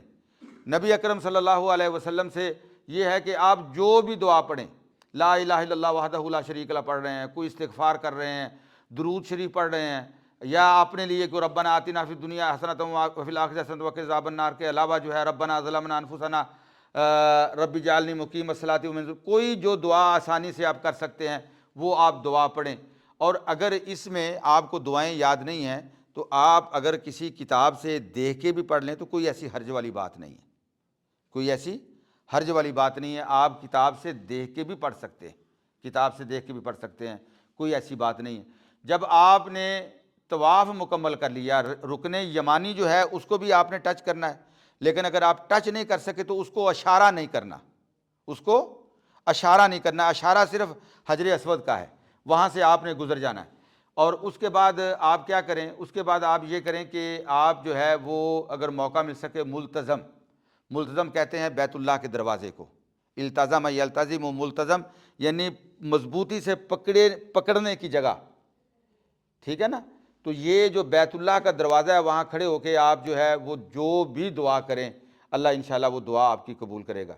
اب آپ نے دعا کی اور اس کے بعد یہ بھی سنت ہے کہ آپ زمزم پئیں، اور وہاں زمزم پڑا ہوتا ہے، لیکن یہاں میری ایک خاص آپ حضرات کے لیے نصیحت ہے، میں آپ کو گائیڈ کرنا چاہتا ہوں، وہ یہ ہے کہ کوشش کریں کہ تھرو آؤٹ اپنے پورے اپنا حج کے سفر میں جو برف والا پانی ہے اس سے اپنے آپ کو بچا کے رکھیں، اس لیے کہ وہاں پہ اکثریت لوگوں کی جو ہے وہ بیمار ہوتی ہے، کیونکہ پانی بہت زیادہ ٹھنڈا ہوتا ہے، زمزم کا بھی پانی ٹھنڈا ہوتا ہے اور باہر بھی وہ ٹھنڈا پی لیتے ہیں، اور موسم ہوتا ہے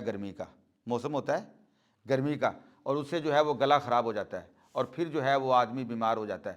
اور یہاں ایک اور بات بھی، چونکہ ضمناً چیزیں آ رہی ہیں تو بار بار ان کو پھر مشکل ہو جائے گا، ہم دیکھتے ہیں کہ بعض لوگ حج کے سفر کے لیے تشریف لے جاتے ہیں اور وہاں جا کے ان کی کوشش ہوتی ہے کہ آج میں نے غار حرا پہ جانا ہے، آج میں نے غار ثور پہ جانا ہے، آج میں نے، اور وہاں آج کل یہ مئی اور جون کا مہینہ جو ہے، جون کا مہینہ انتہائی سخت گرمی ہے، اور یہ جو غار حرا ہے یہ تقریباً پونے دو گھنٹے کی ایک جوان بندے کے لیے مسلسل چڑھائی ہے جی، اور وہاں پتھر بھی جو ہے وہ گرمی کے اندر انتہائی تپے ہوئے ہوتے ہیں۔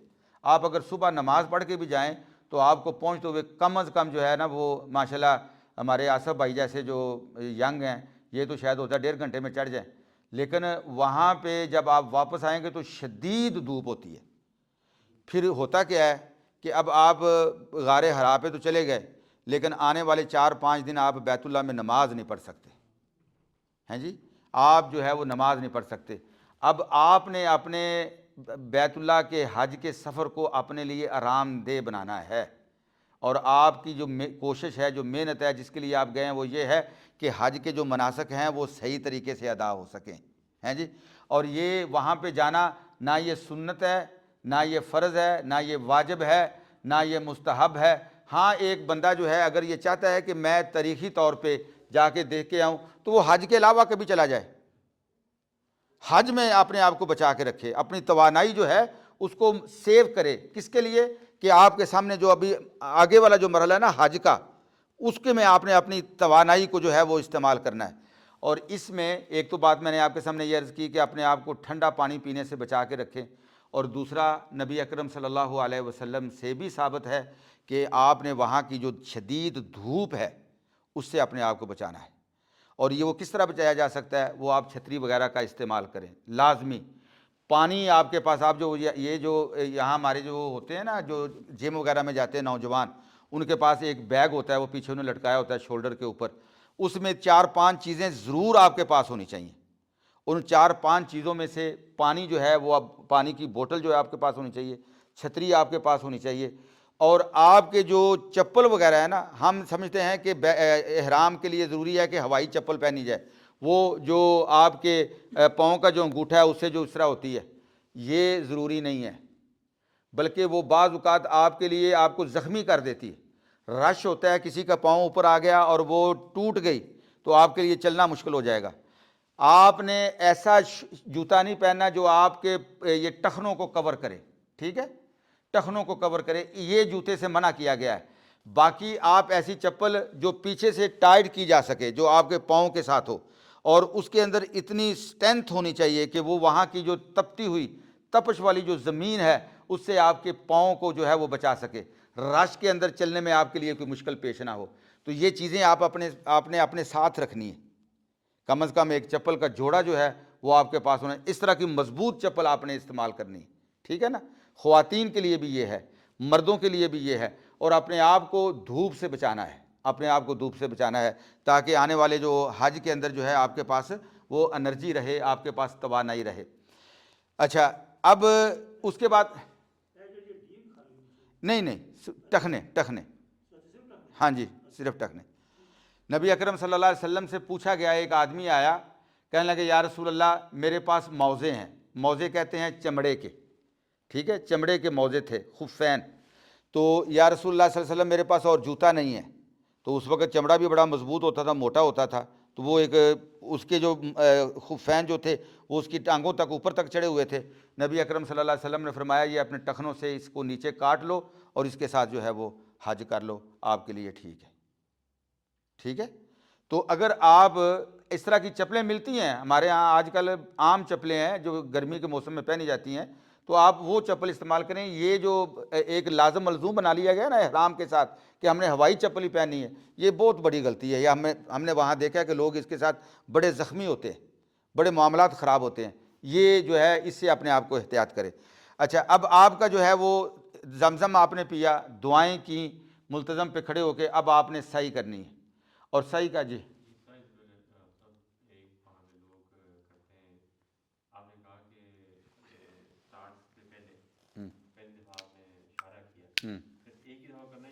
نہیں، ہر چکر پہ کرنا ہے۔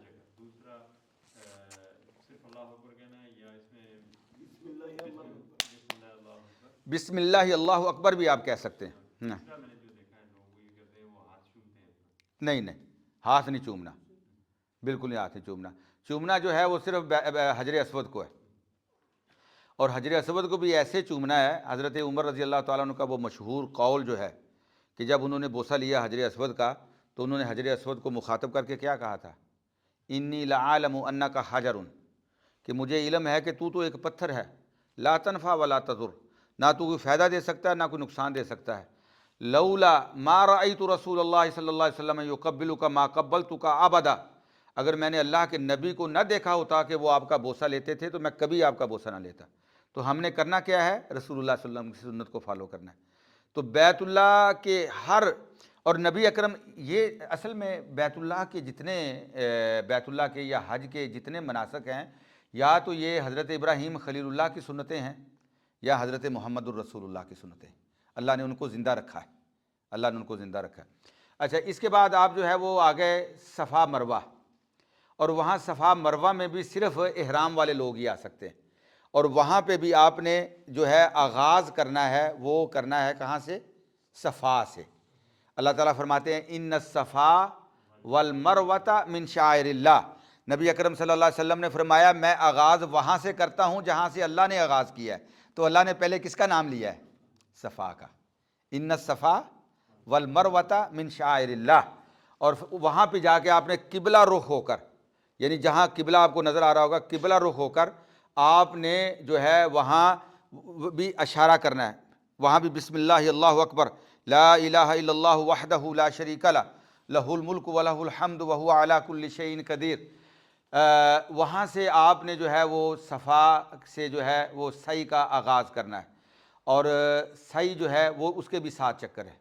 اسے کتنے چکر ہیں؟ 7 چکر ہیں، لیکن یہاں پہ چکر جو ہے وہ تبدیل ہو گئے جی، یہاں پہ چکر تبدیل ہو گئے۔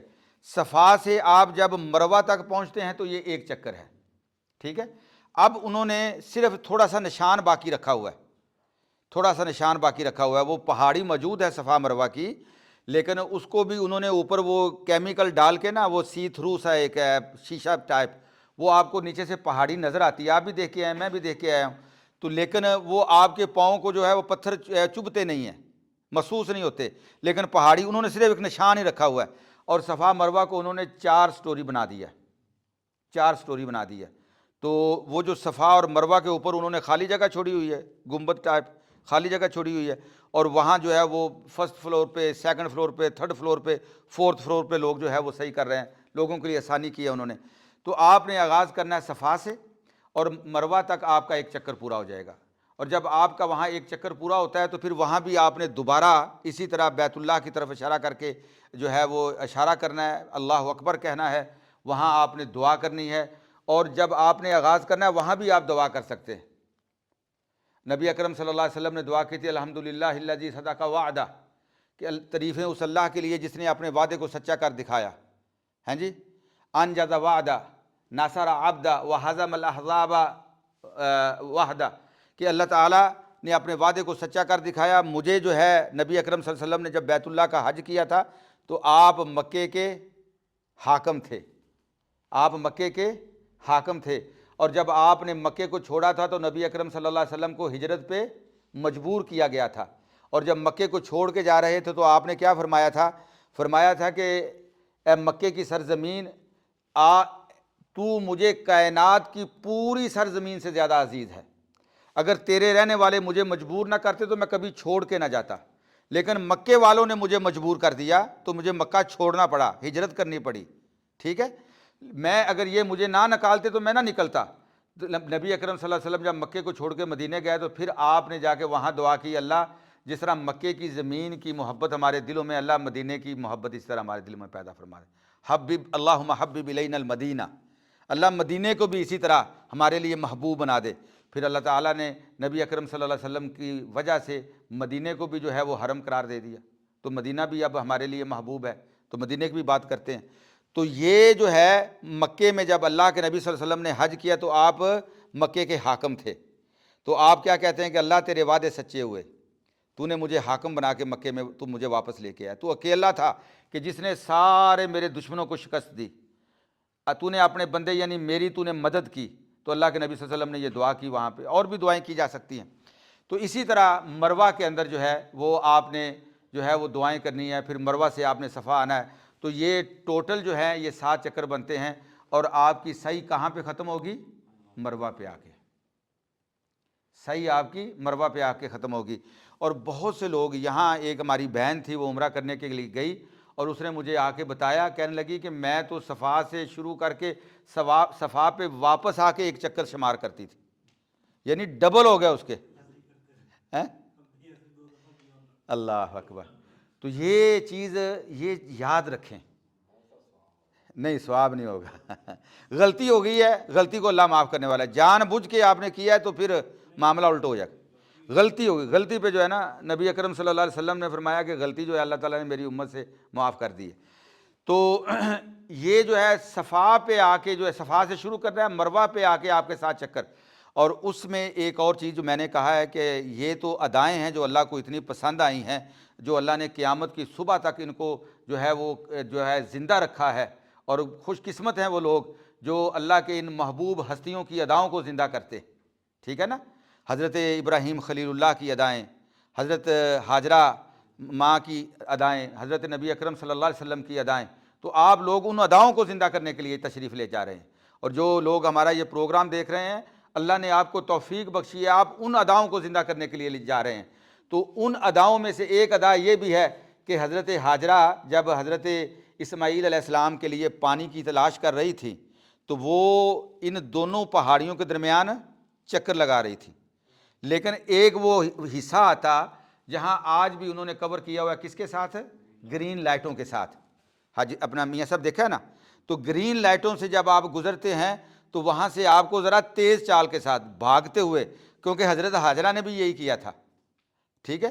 اگر خواتین بعض اوقات جو ہے آج وہ پردے کا مسئلہ ہو جاتا ہے، وہ اگر سمجھتی ہیں کہ ان کے لیے بھاگنا مشکل ہے یا نہیں وہ بھاگ سکتی، کوئی ایسی بات نہیں لیکن مرد حضرات اگر وہاں سے تیز چال کے ساتھ چلیں تو انشاءاللہ یہ زیادہ ان کے لیے بہتر ہوگا۔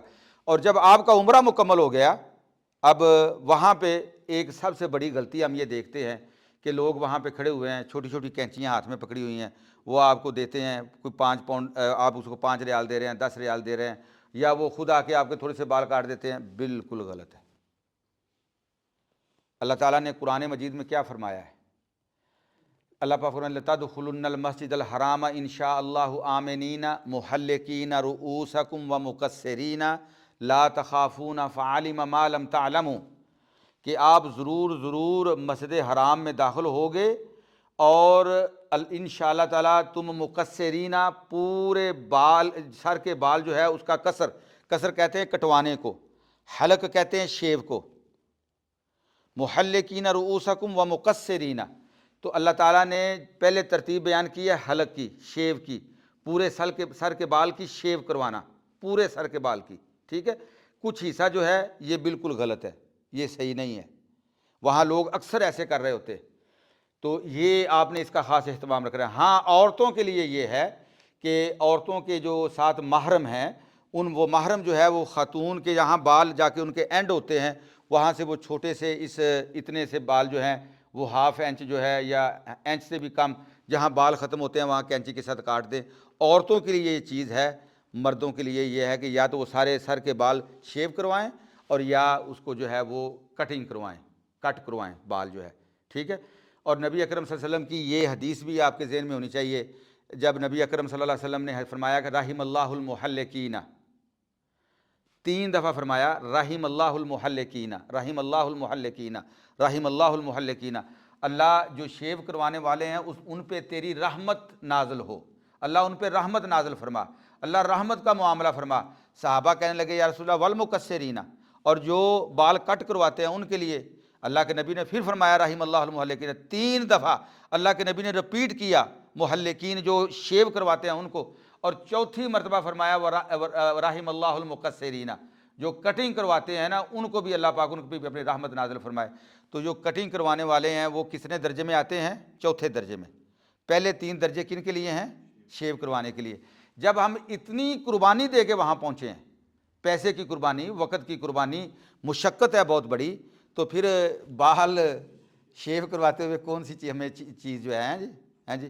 بعض لوگ کہتے ہیں جی میری جا کے وہاں میٹنگیں ہیں، میں نے میٹنگیں اٹینڈ کرنی ہے، لوگ کہیں گے جی اس نے شیو کروائی ہوئی ہے، یہ جو ہے وہ کیا کہتے ہیں بولڈ ہیڈ کیا بولتے ہیں اس کو، ہاں جی۔ تو یہ جو ہے وہاں میں نے میرے بھائی اللہ تعالیٰ کو نا بعض ادائیں جو ہیں وہ بڑی پسند ہیں۔ اللہ جب اپنے بندے کو فقیری کی حالت میں دیکھتا ہے نا، یہ اللہ تعالیٰ نے یہ بہترین کپڑے ہم پہنتے ہیں، لیکن اللہ نے کیوں اتروائے ہیں؟ سب کو اللہ نے ایک جیسا لباس کیوں پہنایا ہے؟ سب کو اللہ تعالیٰ نے ایک جگہ پہ کیوں اکٹھا کیا ہے؟ سب کی زبان پہ ایک جیسے لفاظ کیوں ہیں؟ اللہ اپنے بندوں کو دیکھنا چاہتے ہیں کہ بندہ اللہ کے دربار میں آئے اور وہ اس بات کا اظہار کرے کہ اے میرے اللہ تو غنی ہے میں فقیر ہوں، اللہ تو مالک ہے میں تیرا بندہ ہوں، اللہ میں تیری رضا چاہتا ہوں تجھے خوش کرنے کے لیے، اللہ یہ میں نے ساری ادائیں بہترین قسم کے گھر چھوڑ کے، بہترین قسم کے علاقے، یعنی جہاں ہم رہ رہے ہیں آج کل تو یہاں بھی گرمی ہے لیکن یہاں کا موسم اچھا ہوتا ہے، وہاں کے نسبت وہاں تو بہت شدید گرمی ہوتی ہے، تو یہ ساری تکلیفیں کیوں برداشت کر رہے ہیں؟ وہ اللہ تعالیٰ نے جو ہمیں بلایا نا وَأَذِّن فِي النَّاسِ بِالْحَجِّ يَأْتُوكَ رِجَالًا، اس پہ لبیک اللہم لبیک کہتے ہوئے ہم حاضر ہو رہے ہیں۔ تو جب اتنا کچھ ہم برداشت کر رہے ہیں تو یہ قربانی دینے کے لیے ہم تیار نہیں ہیں۔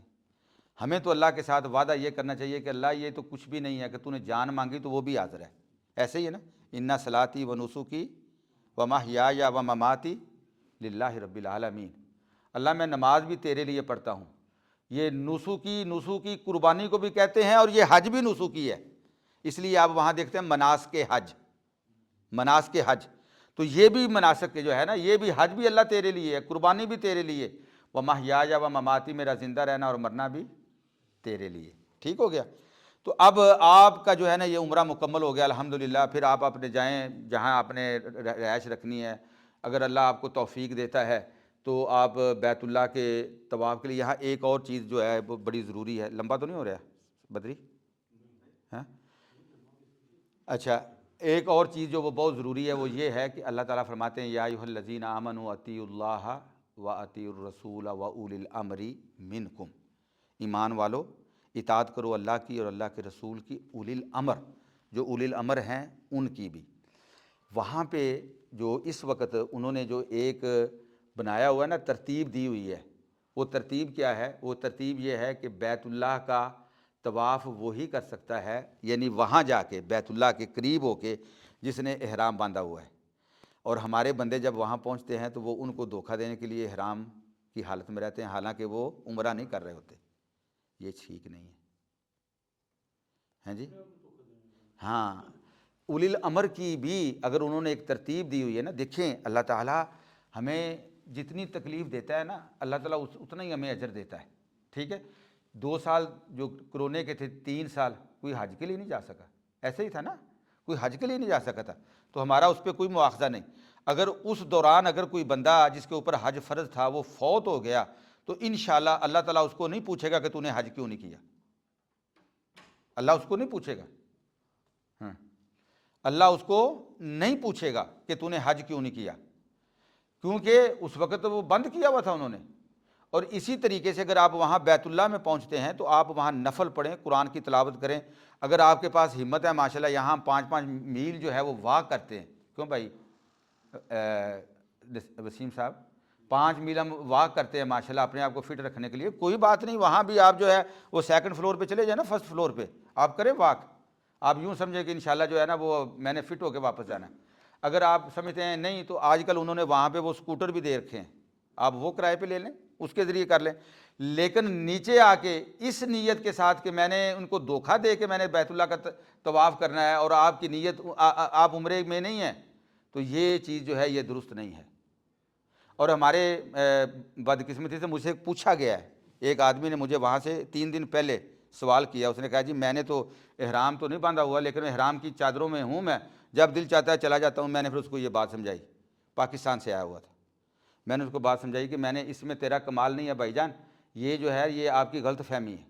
آپ کو جہاں جگہ ملتی ہے آپ وہاں نفل پڑھیں، قرآن پڑھیں، اللہ کا ذکر کریں. اگر طواف کرنا ہے تو اگر ہمت نہیں ہے آپ کو وہاں اوپر جا کے طواف کرنے کی، کوئی بات نہیں، اللہ آپ کو اجر دے گا. لیکن آپ اس طرح نہ اپنے آپ کو دھوکہ دیں نہ ان کو دھوکہ دیں. کیا بات کرنے لگے؟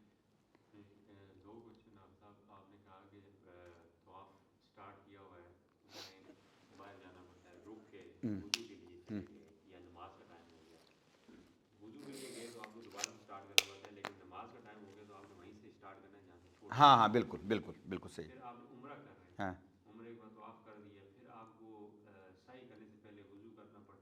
نہیں، سعی کے لیے وضو ضروری نہیں ہے. ہاں طواف کے لیے سعی کے لیے وضو ضروری نہیں ہے.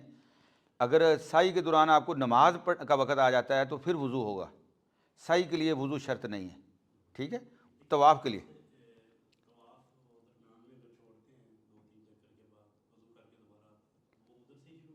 نہیں نہیں، شروع سے. اچھا یہ آپ کا عمرہ الحمدللہ مکمل ہو گیا. بس آپ بات کو آگے لے جائے تو پھر یہ بدران سے میں کہتا ہوں وہ بھی تھوڑا سا کرے گا. اب ہم چلتے ہیں حج کے لیے. ٹھیک ہے، حج میں یہ ہے کہ آپ نے جب ماشاءاللہ مکے میں ہیں، آپ کا عمرہ مکمل ہو گیا. باقی جتنے دن ہیں، 2 دن 4 دن 5 دن جتنے دن ہیں، آپ اپنے آئیں بیت اللہ میں عبادت کریں، بیٹھیں اور اپنا ایک معمول بنائیں کہ اپنے آپ کو آپ نے جو ہے نا وہ فٹ رکھنا ہے. کھانے پینے کی احتیاط، گرمی سے اپنے آپ کو محفوظ رکھنا، ٹھنڈا پانی نہیں پینا، اپنی صحت کا خیال، ہر ایک چیز جو ہے وہ رکھنی ہے تاکہ آنے والا جو حج کا ہے نا سفر، اس میں آپ نے فٹ رہنا ہے. تو اب 8 ذی الحجہ کو ہمارے جتنے یہ گروپ لیڈرز ہوتے ہیں جو لے کے جاتے ہیں، حج گروپس جو لے کے جاتے ہیں، وہ 8 ذی الحجہ کو آپ کو پھر وہ ٹائم دے دیتے ہیں. صبح کے بعد جو ہے وہ لوگوں کو لے جانا شروع کر دیتے ہیں، بتا دیتے ہیں کہ آپ فلاں جگہ پہ اکٹھے ہو جائیں، یا اگر وہاں پہ بس پہنچ سکتی ہے ان کے ہوٹل کے باہر تک تو وہ وہاں سے لے جاتے ہیں. بعض لوگ آج کل یہ کرتے ہیں کہ اکثریت جو ہے وہ اس کو کہتے ہیں شفٹنگ، وہ آپ کو جو ہے وہ مکے سے لا کے عزیزیہ میں لے آتے ہیں. حج سے پہلے 1 دن 2 دن پہلے آپ کو عزیزیہ میں لے آتے ہیں. اور عزیزیہ جو ہے یہ بالکل منا کے ساتھ ہے، وہاں بہترین ہوٹل بھی ہیں، بلڈنگیں بھی ہیں، عام لوگوں نے لی ہوئی ہیں. حاجی عارف صاحب کی بلڈنگ بھی وہیں پہ میں نے دیکھی ہے. وہ بالکل وہاں پہ آپ لے آتے ہیں آپ کو، اور وہاں سے پھر وہ بس پہ بٹھا کے آپ کو جو ہے وہ مینا میں لے جاتے ہیں. اور مینا میں نبی اکرم صلی اللہ علیہ وسلم کی، اب آپ نے جب مینا میں جانا تو احرام باندھ لینا ہے 8 ذی الحجہ کو، احرام باندھ کے، اور جو آپ نے تیار کرنا ہے اس میں قرآن پاک، دعاؤں کی کوئی کتابیں اپنے ساتھ رکھ لیں، قرآن پاک ساتھ رکھ لیں، دوائی وغیرہ جو آپ استعمال کرتے ہیں وہ اپنے بیگ میں اپنے ساتھ رکھ لیں، جو آپ کی ضرورت کی چیزیں ہیں وہ اپنے ساتھ رکھ لیں، چھتری وغیرہ ساتھ رکھ لیں، پانی کے لیے کچھ چیزیں ساتھ رکھ لیں، اپنے صفائی کے لیے جو ہے وہ. اور اس میں یعنی یہ چیز آپ کے علم میں ہی ہے کہ ہم نے جو ہے وہ ایسی چیز سے احتیاط کرنی ہے جس کے اندر کوئی خوشبو ہو، کوئی خوشبو والا صابن استعمال نہیں کرنا، کوئی پرفیوم استعمال نہیں کرنی حالت احرام میں. وہ عمرے کا احرام ہو یا حج کا احرام ہو، اس میں ہم نے اپنے آپ کو جو ہے وہ محفوظ رکھنا ہے ایسی چیزوں سے. تو اب آپ جب وہاں آ جاتے ہیں تو آپ نے جو ہے ظہر کی، عصر کی، مغرب کی، عشاء کی اور دوسرے دن فجر کی، یہ 5 نمازیں بنتی ہیں. کتنی بنتی ہیں؟ 5 نمازیں. 8 ذی الحجہ کو آپ آئے ہیں منا میں، اور وہاں آپ نے 5 نمازیں پڑھنی ہیں، اور ساری نمازیں قصر کر کے، جو 4 رکعت کی نماز ہے وہ 2 رکعت، ظہر 2 رکعت، عصر 2 رکعت، مغرب 3 رکعت، عشاء 2 رکعت، اور فجر جو ہے وہ 2 رکعت، اس کے ساتھ 2 سنتیں بھی پڑھنی ہیں. ٹھیک ہے؟ اور ان کو جمع نہیں کرنا. نبی اکرم صلی اللہ علیہ وسلم نے قصر کیا ہے لیکن جمع نہیں کیا. یہ چیز یاد رہے گی نا انشاءاللہ. اچھا، وہاں پہ لوگ جو ہیں وہ کچھ یہ کہتے ہیں جی پوری نماز پڑھنے سے زیادہ ثواب ہوتا ہے. نہیں، بات یہ ہے کہ رسول اللہ صلی اللہ علیہ وسلم کا عمل کیا ہے. رسول اللہ صلی اللہ علیہ وسلم کا عمل یہ ہے کہ اللہ کے نبی صلی اللہ علیہ وسلم نے وہاں قصر نماز پڑھی ہے، شارٹ کر کے سفر کی نماز پڑھی ہے. آپ نے بھی رسول اللہ صلی اللہ علیہ وسلم کی سنت کے مطابق ایسے ہی کرنا ہے. ٹھیک ہے؟ اور منا میں آپ نے جو ہے وہ آرام کرنا ہے، تیار کرنا ہے اپنے آپ کو 9 ذی الحجہ کے لیے، 9 ذی الحجہ کے لیے. اور 9 ذی الحجہ کو جب آپ کی فجر کی نماز کے بعد جب سورج طلوع ہوتا ہے، پھر آپ نے عرفات میں جانا ہے. وہاں ان کا سسٹم ہوتا ہے، وہ آپ کو گاڑیوں پہ لے جائیں گے اپنے اپنے کیمپوں کے اندر، اور پھر وہاں جا کے آپ نے پورا دن گزارنا ہے. اور وہاں 2 نمازیں ہیں، ظہر کی اور عصر کی، ان کو قصر بھی پڑھنا ہے. اللہ کے نبی صلی اللہ علیہ وسلم نے دونوں نمازیں ایک اذان کے ساتھ 2 اقامتوں کے ساتھ ادا کی. ظہر کی اذان دی گئی اور اس کی اقامت کہی گئی، اور اللہ کے نبی نے قصر نماز پڑھی، اور جمع تقدیم کر کے، یعنی ظہر کو عصر کے ساتھ ملایا، عصر کو ظہر کے ساتھ ملایا. اس کو کہتے ہیں جمع تقدیم. یعنی عصر کو ظہر کے ٹائم میں اللہ کے نبی صلی اللہ علیہ وسلم نے جوائن کر کے پڑھا، اور 2 اقامتیں ہوئیں، ظہر کی اقامت الگ اور عصر کی اقامت الگ، اور ایک اذان ہوئی. آپ نے بھی ایسے کرنا ہے، آپ نے بھی ایسے کرنا ہے. اگر آپ کو موقع مل سکے تو یہ جو مسجد نمرہ ہے نا، یہ اس کو کہتے ہیں وادی نمرہ، عرفات کے اندر وادی نمرہ. اللہ کے نبی صلی اللہ علیہ وسلم کا ٹینٹ یہاں پہ لگا تھا، جہاں پہ اللہ کے نبی کا ٹینٹ تھا آج وہاں پہ مسجد ہے. اور حج کا جو خطیب ہوتا ہے وہ وہاں پہ خطبہ دیتا ہے. اور اس مسجد کا کچھ حصہ، سبحان اللہ، آپ نے اگر دیکھا ہے وہاں تو اس دفعہ دیکھیے گا، جائیے گا، اس کا کچھ حصہ جو ہے عرفات کے حدود کے اندر ہے اور کچھ اس کے باہر ہے جی. اور جو حدود کے اندر ہے وہاں بیٹھنے کے لیے جگہ نہیں ملتی، اور جو حدود کے باہر ہے وہاں آپ کو کوئی بندہ نہیں نظر آتا، اور ایک ہی مسجد میں یہ چیز آپ کو نظر آ رہی ہوتی ہے. تو وہ یہ ہے کہ جہاں اس کا فرمان ہو وہاں بندے کی گردن جھک جاتی ہے.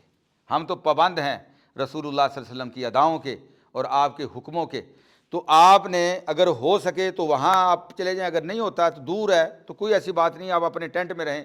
لیکن یہ بڑا قیمتی دن ہے، عرفات کا دن جو ہے یہ بڑا قیمتی دن ہے. یہ وہ دن ہے کہ اللہ اپنے ان حاجیوں پہ فخر کرتے ہیں جو عرفات کے میدان میں پہنچے ہوئے ہوتے ہیں. اور عرفات کے جو حاجی ہیں وہ اللہ کو انتہائی عزیز اور محبوب ہوتے ہیں. یہ وہ لوگ ہوتے ہیں کہ جن کو اللہ تعالیٰ فرما رہے ہوتے ہیں کہ جاؤ میں نے تمہیں معاف کر دیا، جاؤ میں نے غفرت لکم، میں نے تمہیں معاف کر دیا، کوئی گناہ باقی نہیں رہا. لیکن دیکھیں، اندازہ کریں کہ ہمارا دین جو ہے وہ عقل کی بنیاد پہ نہیں ہے، ہمارا دین جو ہے وہ نقل کی بنیاد پر ہے. نقل کس کو کہتے ہیں؟ یا اللہ کے قرآن کی شکل میں یا رسول اللہ صلی اللہ علیہ وسلم کے سنت اور فرمان کی شکل میں، یہ نقل ہے. عقل کے اوپر ہمارا دین نہیں ہے. اب زور اثر کی نماز ہم نے وہاں پہ پڑھی، اس کے بعد زور اثر کے بعد جب سورج غروب ہونے سے پہلے، خاص طور پہ 2 گھنٹے پہلے جب اثر کا ٹائم ہوتا ہے، بہت زیادہ دعائیں کرنی. جو بھی دعا آپ کریں تھکنا نہیں ہے، اور یہ ہے مزدوری لینے کا وقت، یہ ہے اللہ سے مانگنے کا وقت، اور اسی کے لیے آپ نے یہ ساری تکلیفیں برداشت کی ہیں، اسی کے لیے آپ پیسہ خرچ کر رہے ہیں، اسی کے لیے آپ قربانیاں دے رہے ہیں، اس کو آپ نے جو ہے وہ اس کو جو کیا کہتے ہیں اسی کو آپ نے بینیفیشل بنانا ہے اس وقت کو۔ اور وہ کیسے ہو سکتا ہے کہ انسان زیادہ سے زیادہ اللہ سے دعائیں کرے اپنے لیے، اپنے جو فوت ہو گئے ہیں ان کے لیے، امت کے لیے، اور اپنے عزیز و اقارب کے لیے، دوست و احباب کے لیے، اپنے دین کے لیے، اللہ کی رضا کے لیے، اپنی عاقبت کی بہتری کے لیے، دنیا کی جو بھی انسان اللہ سے مانگ سکتا ہے مانگے۔ لیکن جب سورج غروب ہو جاتا ہے عرفات کے اندر، تو پھر اس کے بعد مغرب کی نماز عرفات میں نہیں پڑھنی، مغرب کی نماز عرفات میں نہیں پڑھنی۔ سورج غروب ہونے کے بعد اب آپ نے مزدلفہ جانا ہے، سورج غروب ہونے کے بعد آپ نے مزدلفہ جانا ہے۔ ان کی ترتیب بسوں کی ایسے ہی ہوتی ہے، اس کے بعد بس سے نکلنا شروع ہو جاتی ہیں، اور مزدلفہ جا کے عرفات میدان میں ہم نے زور اور عصر کی جی نہیں نہیں نہیں، سورج غروب ہونے سے اگر پہلے آپ نکل گئے نا تو آپ کا کام خراب ہو گیا۔ ہاں جی، بعد میں نکلے، سورج غروب ہونے کے بعد، سورج غروب ہونے سے پہلے نہیں نکلنا، پھر آپ کو واپس فوراً آنا چاہیے۔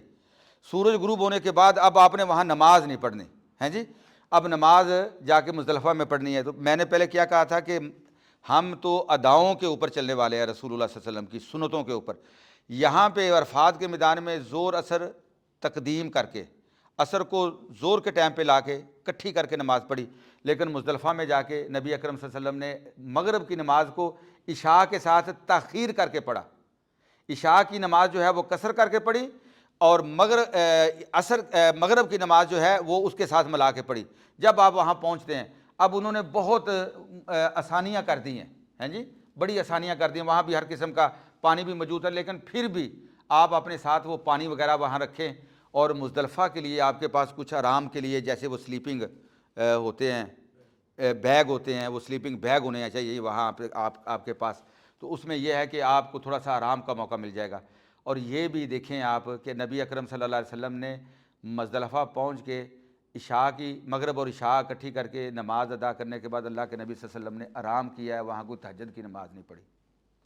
یہ بندہ کہے جی میں ساری رات تو قیام کراں، اس قیام کا کوئی فائدہ نہیں، وہ نبی دی سنت تو ہٹ کے ہوئے، ٹھیک ہے، آپ آرام کریں۔ اور جب فجر کا ٹائم ہو تو پھر آپ فجر کی نماز کے لیے اٹھیں، فجر کی نماز آپ پڑھیں، جس طرح دو سنتیں پڑھیں اور فجر کی نماز پڑھیں، اور فجر کی نماز پڑھنے کے بعد پھر سورج طلوع ہونے تک آپ نے وہاں پہ پھر دعائیں کرنی۔ یہ اللہ کے نبی صلی اللہ علیہ وسلم کی سنت ہے۔ اور یہاں ایک بات اور جو ضروری ہے وہ یہ ہے کہ اگر کوئی خواتین میں سے یا کوئی بوڑھا آدمی ہے، بیمار ہے، اگر وہ رات کو مزدلفہ سے منا جانا چاہتا ہے تو جا سکتا ہے، اجازت ہے۔ نبی اکرم صلی اللہ علیہ وسلم نے عورتوں کو اجازت دے دی تھی، ان کے لیے ضروری نہیں ہے کہ وہ فجر کے بعد، سورج طلوع ہونے کے بعد مزدلفہ کو چھوڑے، اگر کوئی جانا چاہتا ہے تو جا سکتا ہے، مزدلفہ میں آئے، کچھ گھنٹے گزارے۔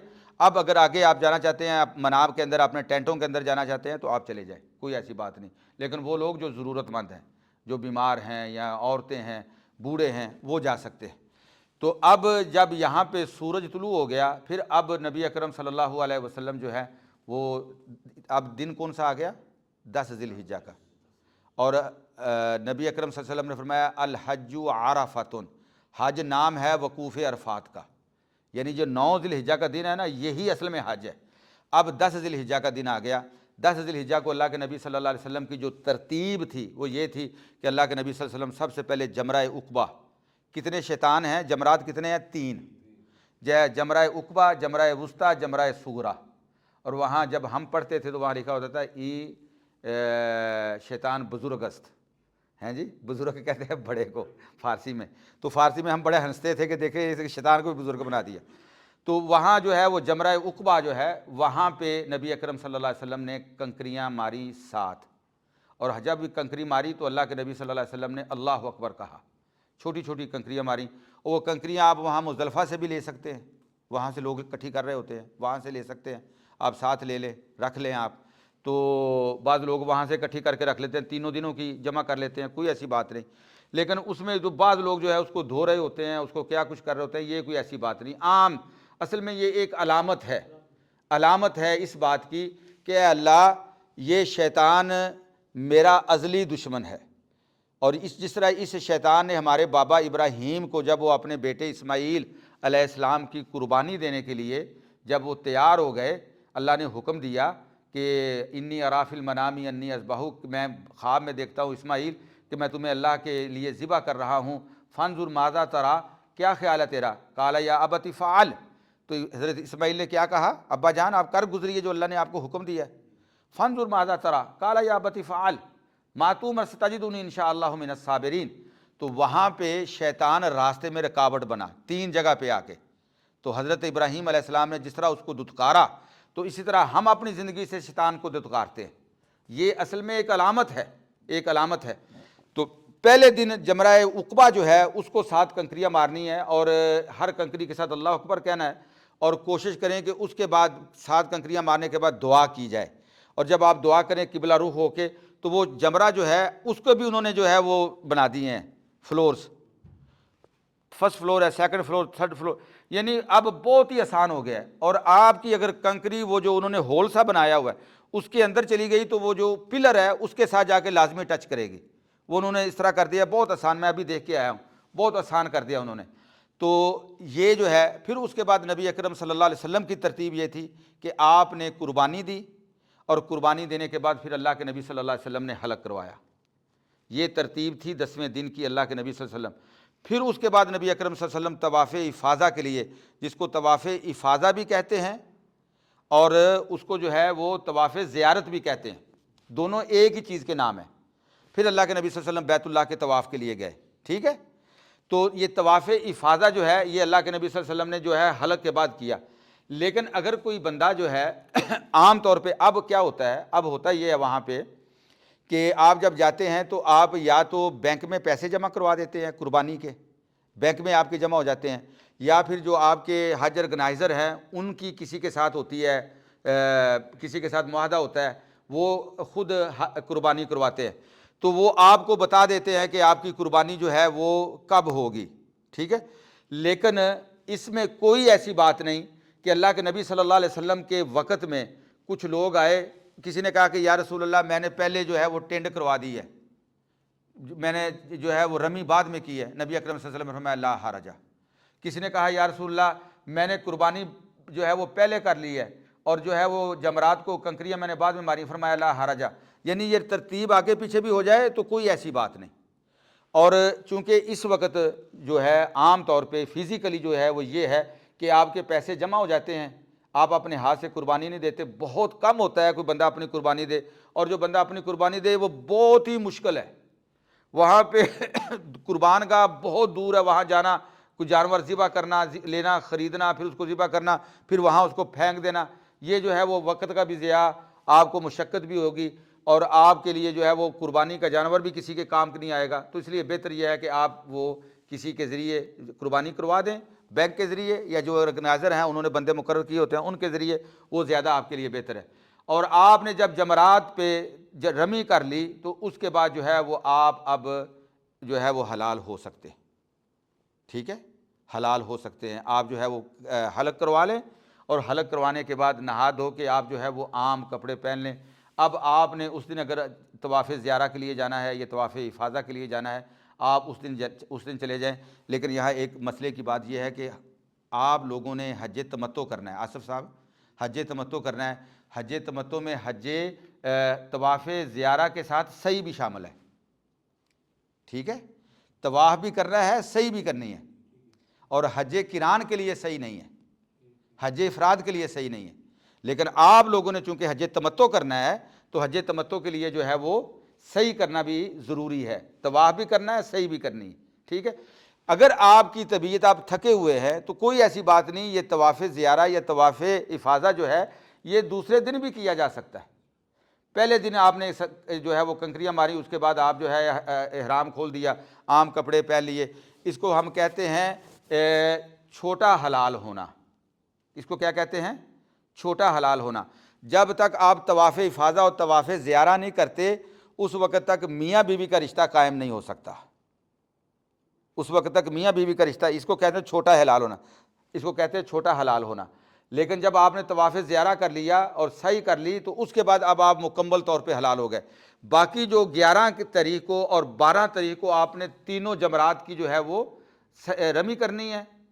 شروع کرنا ہے جمرہ عقبہ سے، جمرہ صغریٰ، جمرہ وسطیٰ، اور اسی طریقے سے 12 کو بھی آپ نے کرنا ہے۔ اور قرآن مجید میں اللہ پاک فرماتے ہیں، اور نبی اکرم صلی اللہ علیہ وسلم کا بھی یہ عمل تھا کہ اللہ کے نبی صلی اللہ علیہ وسلم 3 دن تک 11 بھی، 12 بھی اور 13 بھی منا کے اندر رہے۔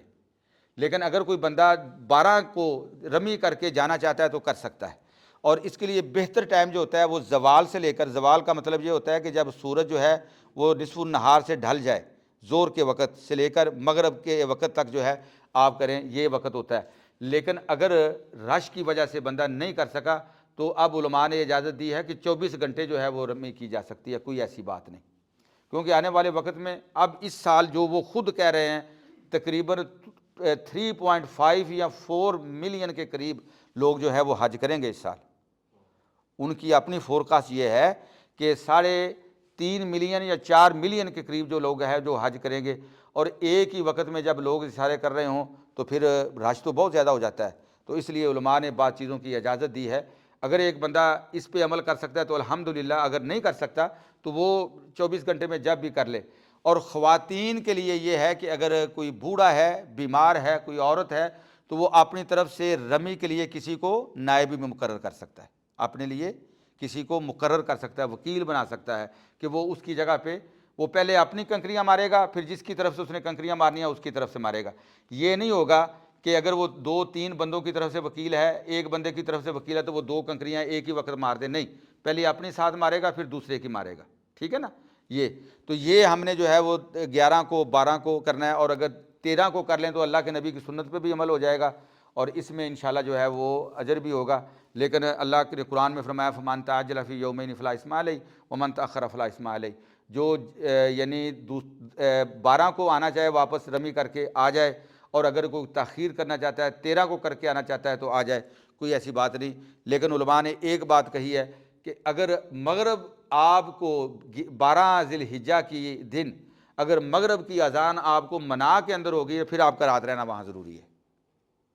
مغرب کی اذان سے پہلے اگر آپ 12 تاریخ کو نکل گئے نا منا سے، پھر ٹھیک ہے، لیکن اگر آپ منا کے اندر ہیں اور مغرب کی اذان وہاں پہ ہوگی ہے، پھر وہ رات وہاں گزارنا ضروری ہے، پھر رات کا مغرب کے ساتھ رات کا آغاز ہو جاتا ہے، پھر وہاں ضروری ہے۔ یہ چیز جو ہے یہ یاد رکھنے والی ہے۔ تو حج جو نام ہے وہ برداشت کا نام ہے، حج جو نام ہے وہ اللہ کی عبادت کا نام ہے، حج جو نام ہے وہ اللہ کی بندگی کا نام ہے۔ اور اس لیے اللہ پاک نے فرمایا الحج اشہر معلومات فمن فرض فیہن الحج فلا رفث ولا فسوق ولا جدال، اس میں بے حیائی کا کام نہیں کرنا، فحاشی کا کام نہیں کرنا، ولا جدالہ اور لڑائی کا کام نہیں کرنا۔ اور وہاں سب سے بڑی بد نصیبی یہ ہے کہ ہم حاجیوں کو دیکھتے ہیں کہ وہ لڑ رہے ہوتے ہیں، لڑائیاں بہت ہوتی ہیں۔ آپ نے لڑنا نہیں ہے، اپنے دل کے اوپر ہیں جی حاجی بھائی رمضان جیسا جو ہے نا وہ ماشاءاللہ دل رکھنا ہے، کوئی کچھ بھی کر جائے برداشت کر جائیں، غصہ نہیں آنا، کوئی بات نہیں، کیونکہ یہ دن تو اللہ تعالیٰ نے جو دیا ہے یہ پتہ نہیں زندگی میں دوبارہ ملنا ہے کہ نہیں ملنا ہے جی۔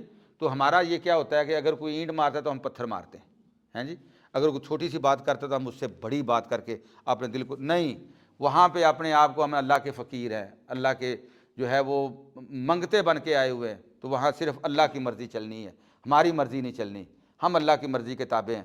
تو اس لیے فرمایا کہ اگر جو بندہ لڑائی جھگڑے سے اپنے آپ کو بچاتا ہے، اور اس میں زیادہ سے زیادہ کوشش یہ کریں کہ جو بھی عمل ہو سنت کے مطابق ہو، زیادہ سے زیادہ جو ہے وہ ذکر اذکار، زیادہ سے زیادہ اللہ سے دعائیں، اور زیادہ سے زیادہ مناجات اور اللہ سے وعدے، یہ ساری چیزوں کا اہتمام کیا جائے۔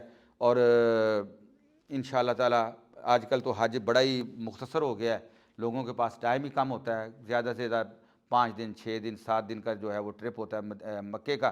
اور اس کے بعد یہ بھی یاد رکھیں کہ مدینہ منورہ جانا جو ہے یہ نبی اکرم صلی اللہ علیہ وسلم نے ارشاد فرمایا کہ جو بندہ میری مسجد میں آتا ہے، اللہ تعالیٰ ایک نماز کی کتنی نمازوں کا ثواب دیتا ہے؟ 1000 نماز کا۔ ایک روایت میں 50,000 آتا ہے، لیکن وہ 50,000 والی جو روایت ہے وہ کمزور ہے، اور 1000 والی جو نماز ہے روایت ہے وہ مضبوط ہے۔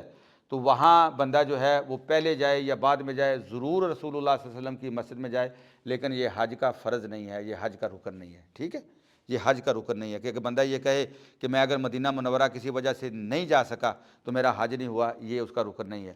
اور ایک اور چیز جو بیت اللہ کے حوالے سے ہے وہ یہ ہے کہ جب آپ بیت اللہ سے جا رہے ہوں تو بیت اللہ کا طواف وداع بھی کرنا ہے، طواف وداع بھی کرنا ہے۔ جو باہر سے لوگ آتے ہیں وہ طواف وداع کر کے جائیں۔